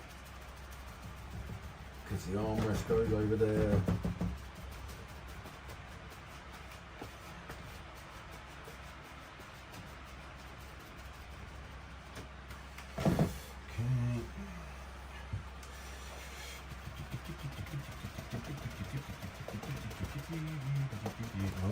officially lost the plot.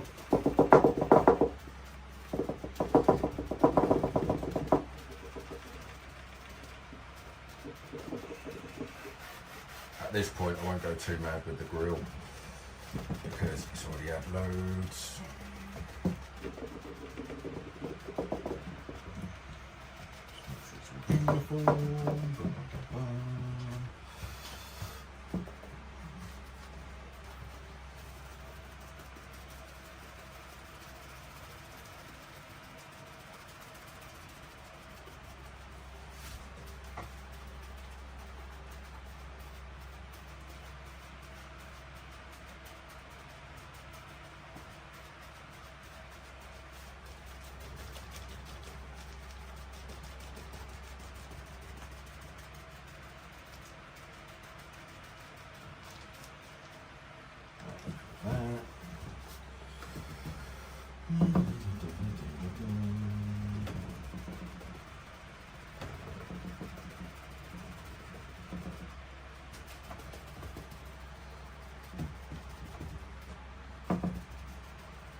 And that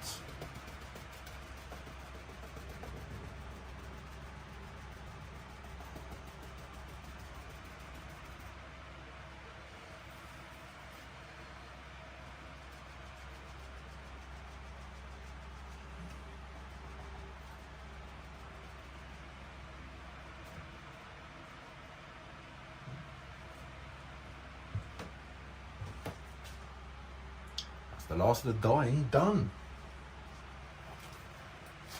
Now we can start, well, we'll put the protector on because obviously I want to sell this as an interior.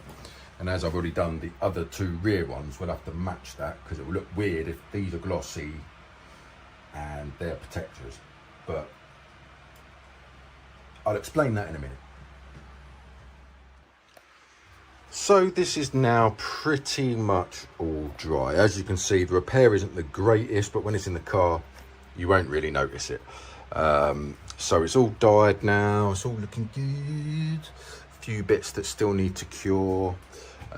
So there is one key question you now have to ask yourself.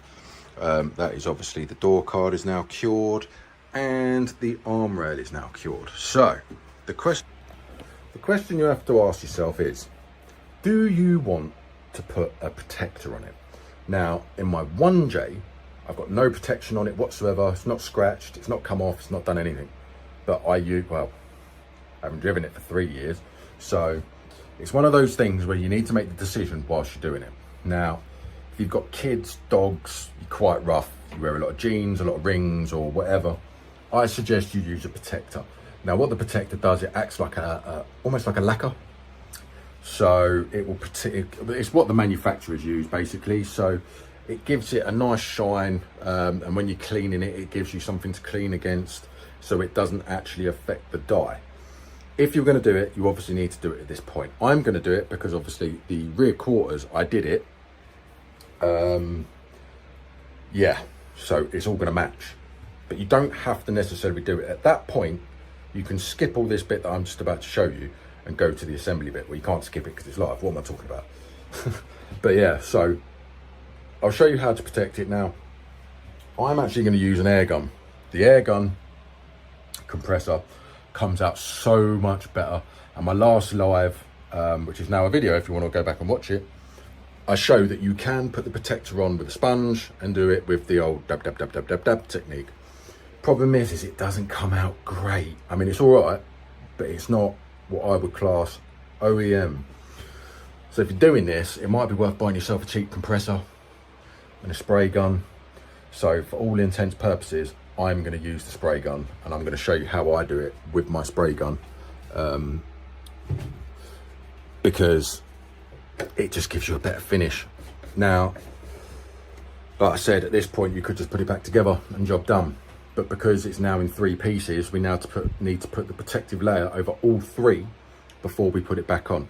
So what I'll do is I'll probably put it on that first, so that's dry first, because everything bolts onto that. So we'll just get that up and running. So apologies, I didn't realise that the camera was facing the wrong way.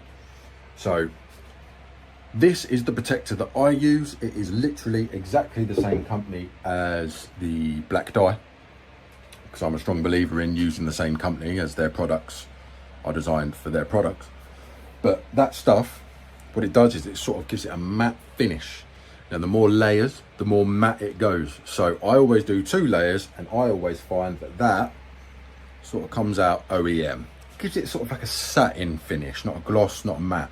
Now, unfortunately, like I said, I have sprayed the first coat, and it is currently drying because the camera was the wrong way around. So I will wait for that to dry, and I shall show you how to do it again. But you can use the sponge to do the protective layer. It's okay, you got to really take your time. If you want to see how to do that, then check out my last video, my last live, and I show you how to do it with the applicator. But the effect is, it's okay. It's not the finish, it's not OEM, it's not factory looking. It's like, I don't know what it is, you can't get the right consistency. So I use a spray gun, perfect. Now I've got a bog standard SGS compressor. I think I paid 150 quid for it, and it comes with a spray gun, airline, and all the rest of it. Now I know some people can't afford that, but the best finish to get it is with an air gun. You can use an air gun compressor as well. I've used air gun compressor, but again, not the greatest of finish. But anyway, once that's dry, which it nearly is, I'll show you how I spray it on, because obviously you do the edges, and then it's got to be a nice consistent flow, like you were painting a car basically. But once that's dry, I'll show you. So like I said, I apologise, I didn't realise the camera was the wrong way around, but as you can see, the first layer is dry, and to be fair, that would probably do. But it's got to match, so I've got to do another layer, and I said I'd show you.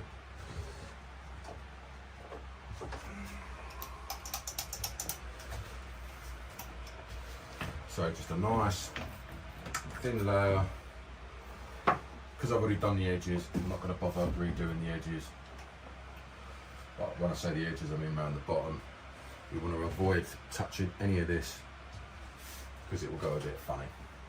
So in fact, that's not going to work. We'll do it that way around.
So protector's on, and as you can see, it's white at the moment, but obviously this will go transparent. So I've got a nice consistent white line, almost like lacquer.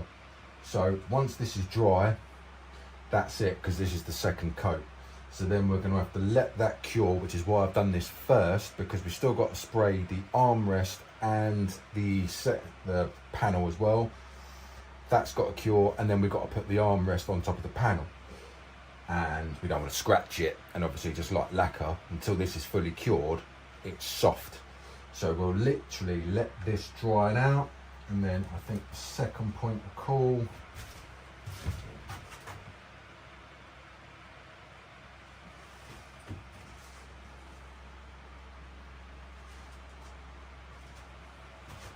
it's going to be my favourite. The old armrest. I hate this thing. This is the most difficult one to do. So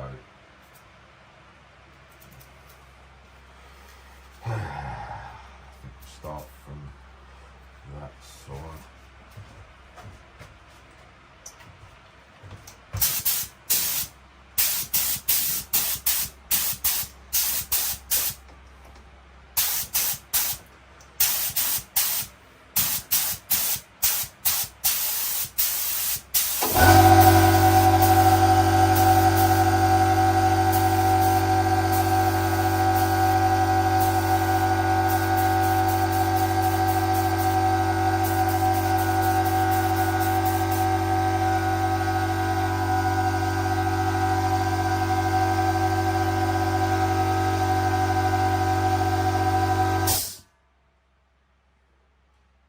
Drop it.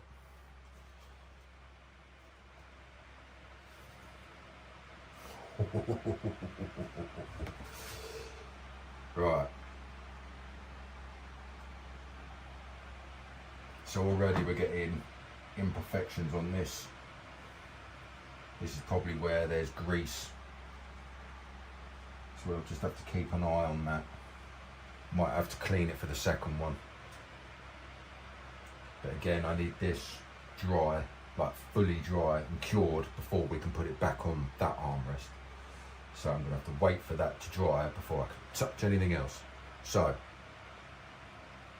fag break.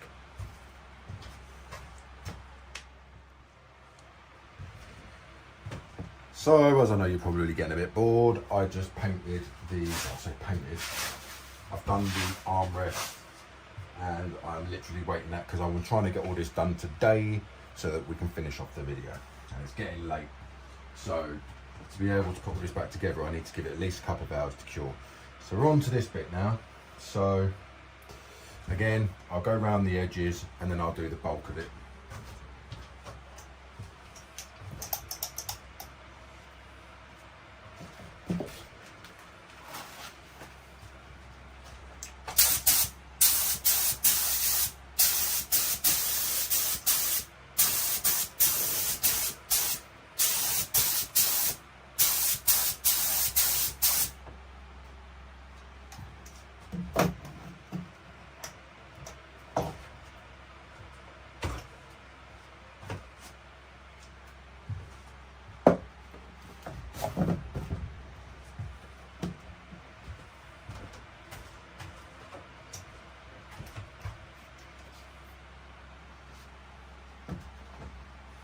Again, it's holding it.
Probably a bit overkill with that one, but yeah, I probably shouldn't have let this out to go outside to dry, because we can already see the spots as well where animals and grease have got to, but never mind.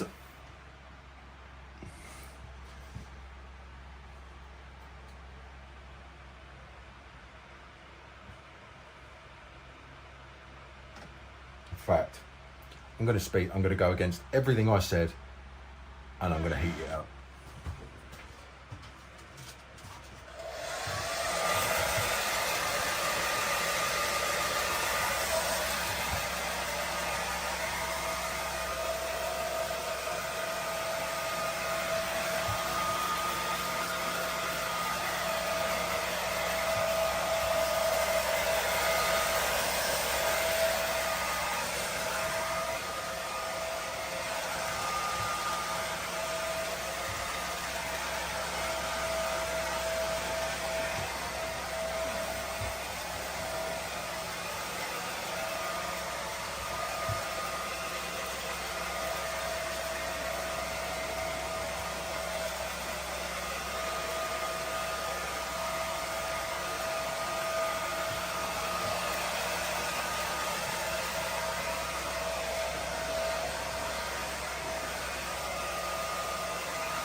So that's all I'm going to do. It's still got like a milky consistency.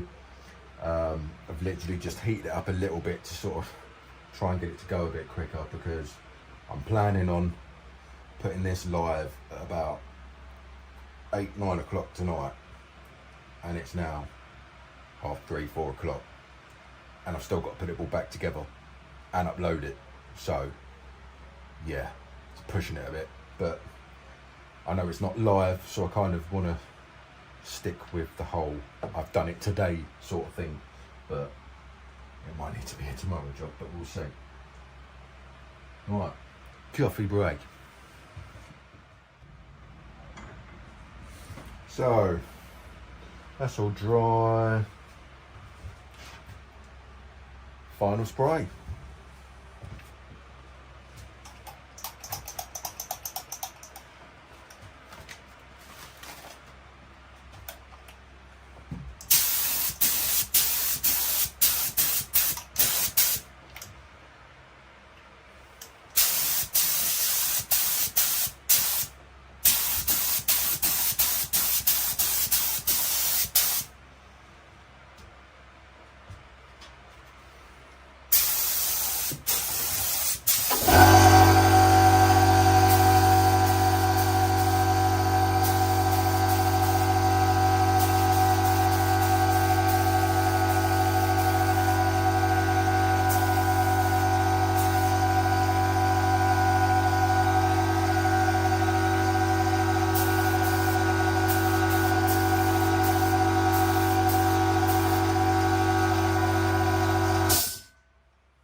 Alright, so wait for that to dry, give it a couple of hours to all cure, put it back together.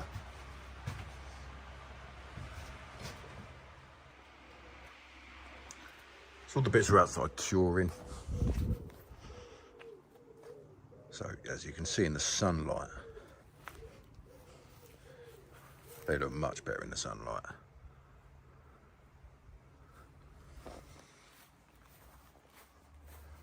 So at the moment, all I'm doing, they're all dyed, they've got all the protection on. I'm just literally giving it an hour in ambient temperature for that to all go cold and to go hard and to cure a little bit more. Then we'll put it all back together. So whilst I'm doing that, clean up. Yes.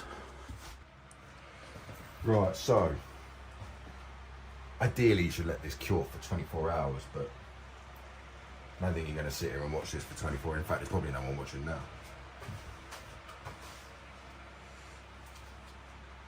So what we're going to do now, obviously wear gloves because you don't want to get fingerprints on it, but you're going to want to put your armrest back on. There is locating tabs there and there. Just make sure they line up, which they do, and they're not filled with glue, which they're not. Obviously you don't want to apply too much pressure.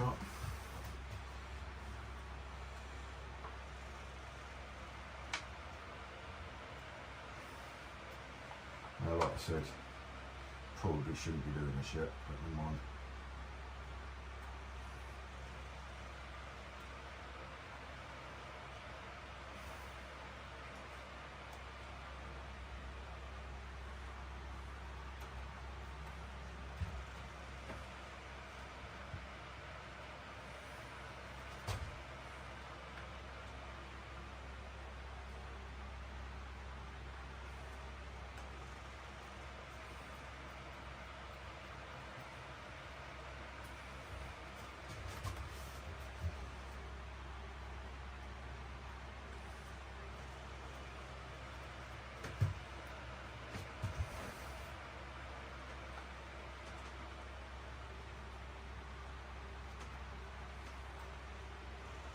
I mean, in 24 hours time, this will be rock hard.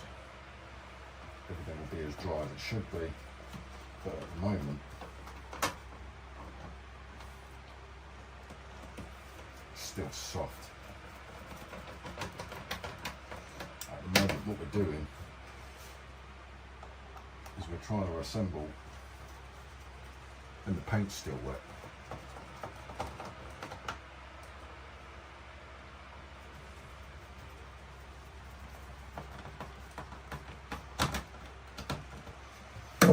Which is not good.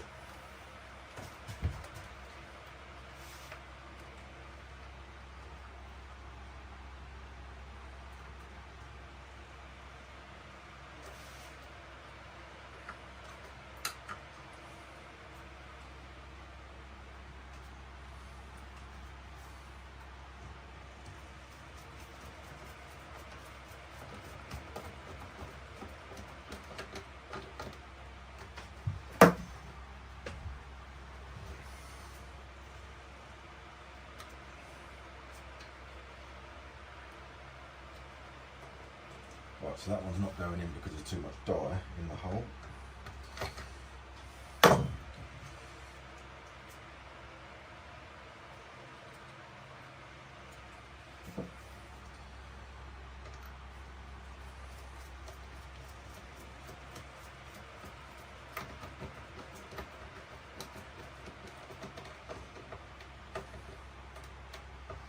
Now just remember when you put these back in, remember how tight these were in the first place.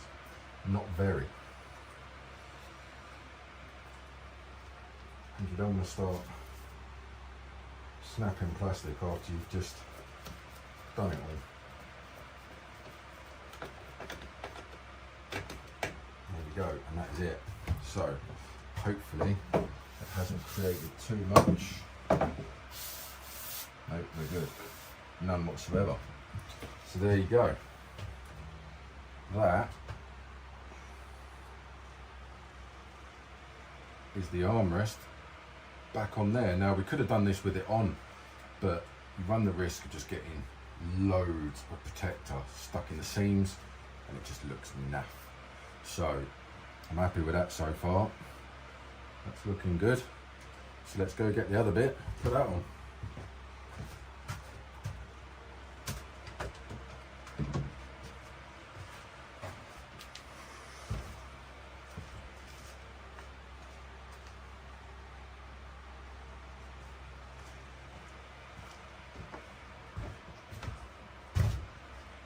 Sorry, that's a lot better with the light on now, isn't it? So there we go. That's it at the moment. Again, I don't like doing it this soon, but I need to get this filmed and edited and uploaded tonight.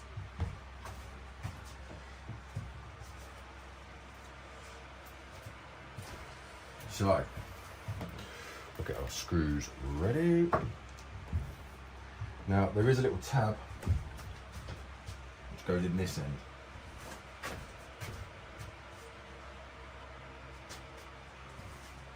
And that tab is here.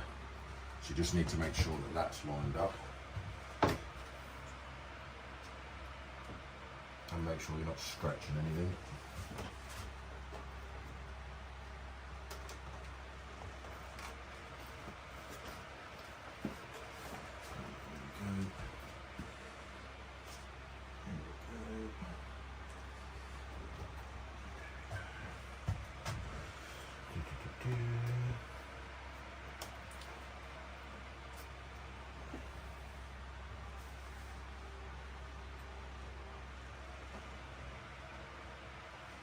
So I'm fairly happy with where that's sitting. So now I've just got to grab it. Was happy with where it was sitting.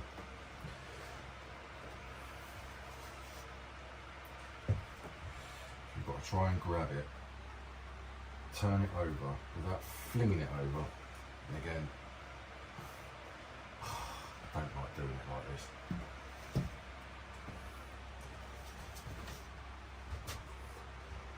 Very carefully lie it down, and this is why if it's not dry it don't work, because all the protector will come off. Right. What happens when you rush? Sacrifices must be made.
2 left and I can't remember where they go.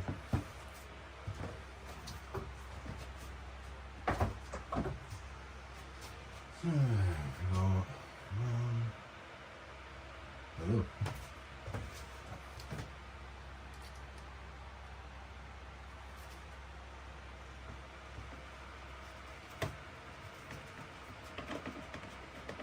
That one should have been self-explanatory.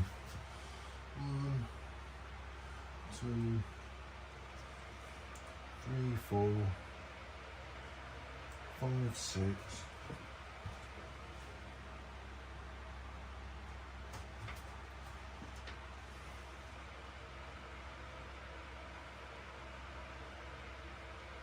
One on there. One on there.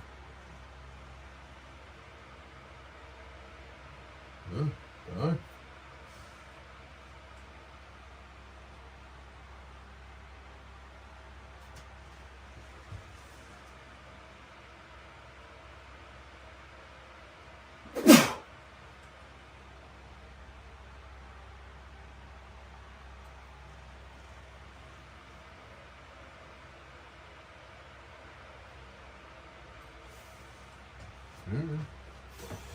Well, anyway, we'll do these up. Now remember, these weren't tight. No guns. Do not do these up with guns.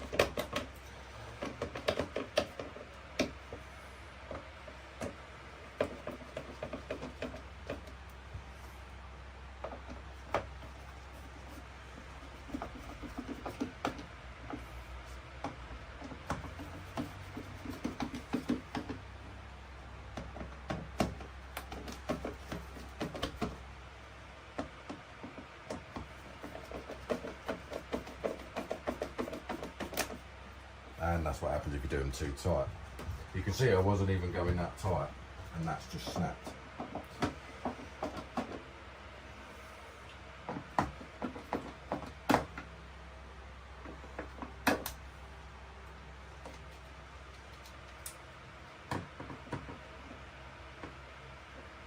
I think that's all of them. That doesn't seem right to me. Why have I got 2 left over? Oh, I've got 1 left over. 1, 2, 3, 4. 5, 6, 7.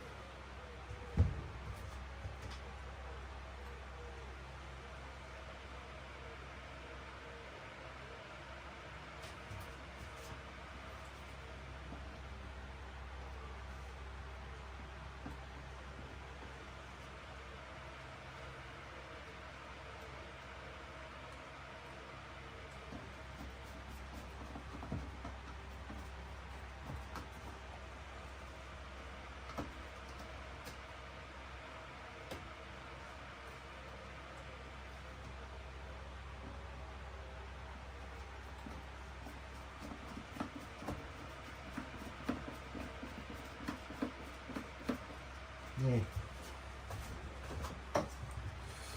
Right, so this is where I flip it back over and it's all scuffed because I haven't let it dry.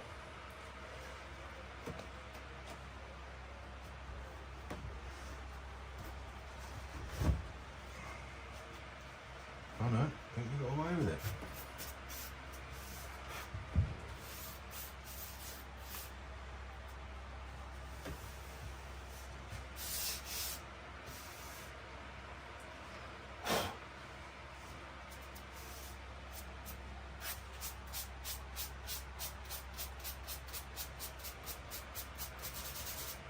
Don't know why that's got so much over the top of it already.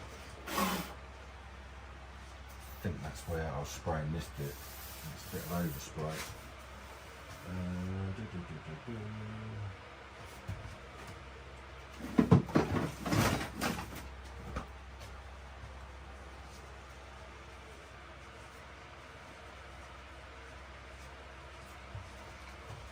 Whoever bought me this scarf, I apologise.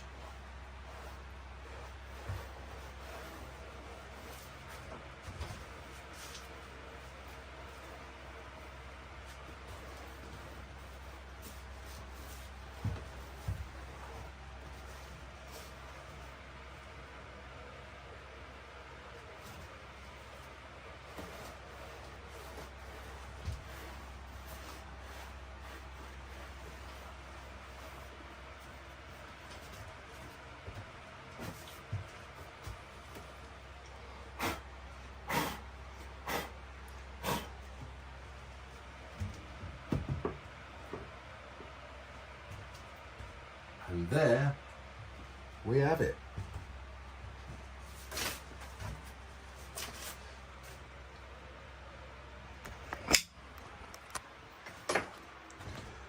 That is the final piece, filmed live, so you can tell that if this come up on Facebook or eBay or whatever, you would think that's a genuine black one, considering this is how it started off. That's what it used to look like to that. What a difference. Now, I'm not going to put the trimmers back on because I'm going to do a video on how to do that.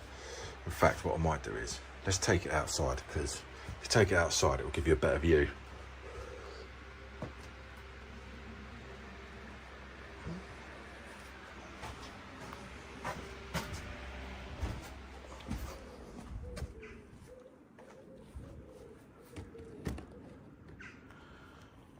There you go. So there you go. No blemishes, no scratches, perfect. And considering how that looked before, that's pretty bang on. So the damage isn't great, but did you even notice it? No. Obviously, this is all lined up now. Oh, actually, that's not lined up. I think that's where that other screw went, but we'll have a look in a minute. But yeah, this,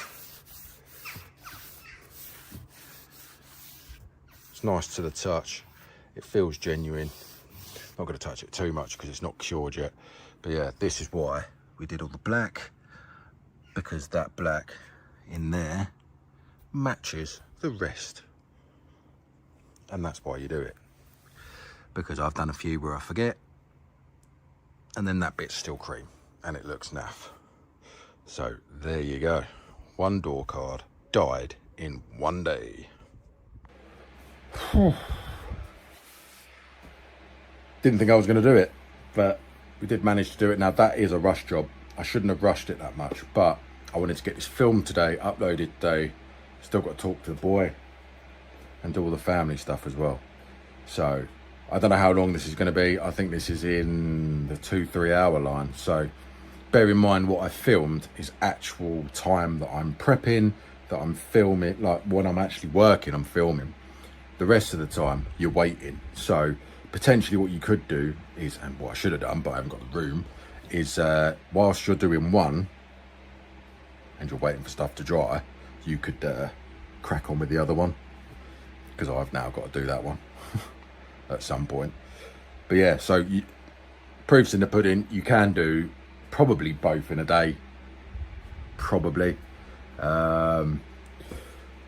not that difficult getting the right finish.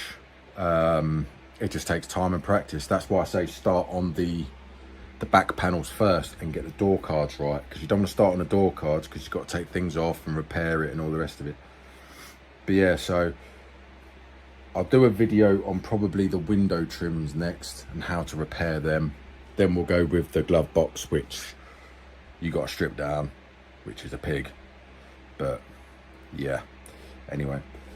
But yeah, if you're finding these lives useful, then please let me know, because I don't want to be wasting my time or yours. But yeah, so yeah, if you haven't already, then please like and subscribe. Put a comment in the comment section as well, because that's how YouTube seems to push stuff these days. It's all about the comments. So the more people that are commenting, the more people push the channel. So that's very much appreciated. If you would like to donate, if you would like to buy me a coffee, or that stuff's not the cheapest in the world, if you'd like to contribute towards the materials for this video, because I've just saved you a fortune in labour, then feel free. I have PayPal donate, I have YouTube donate, super thanks, memberships, you name it, it's all there. Fancy a t-shirt? Go to the website, buy yourself a t-shirt. If you've got any ECU problems, I'm speaking to a few people at the moment about some running issues on 1Js. So feel free to contact me on Facebook, on Messenger, on email, blah, blah, blah, blah, blah. But yeah, just email me. And if you're watching this and you haven't even got Sora, let me know. Because obviously this is based on how to do Sora stuff. I mean, this is sort of generalization, but Yeah. Right, I'm waffling anyway. So thank you very much for watching. If you haven't already, press the buttons. Donate if you're really nice. But yeah, don't forget to press buttons. Laters.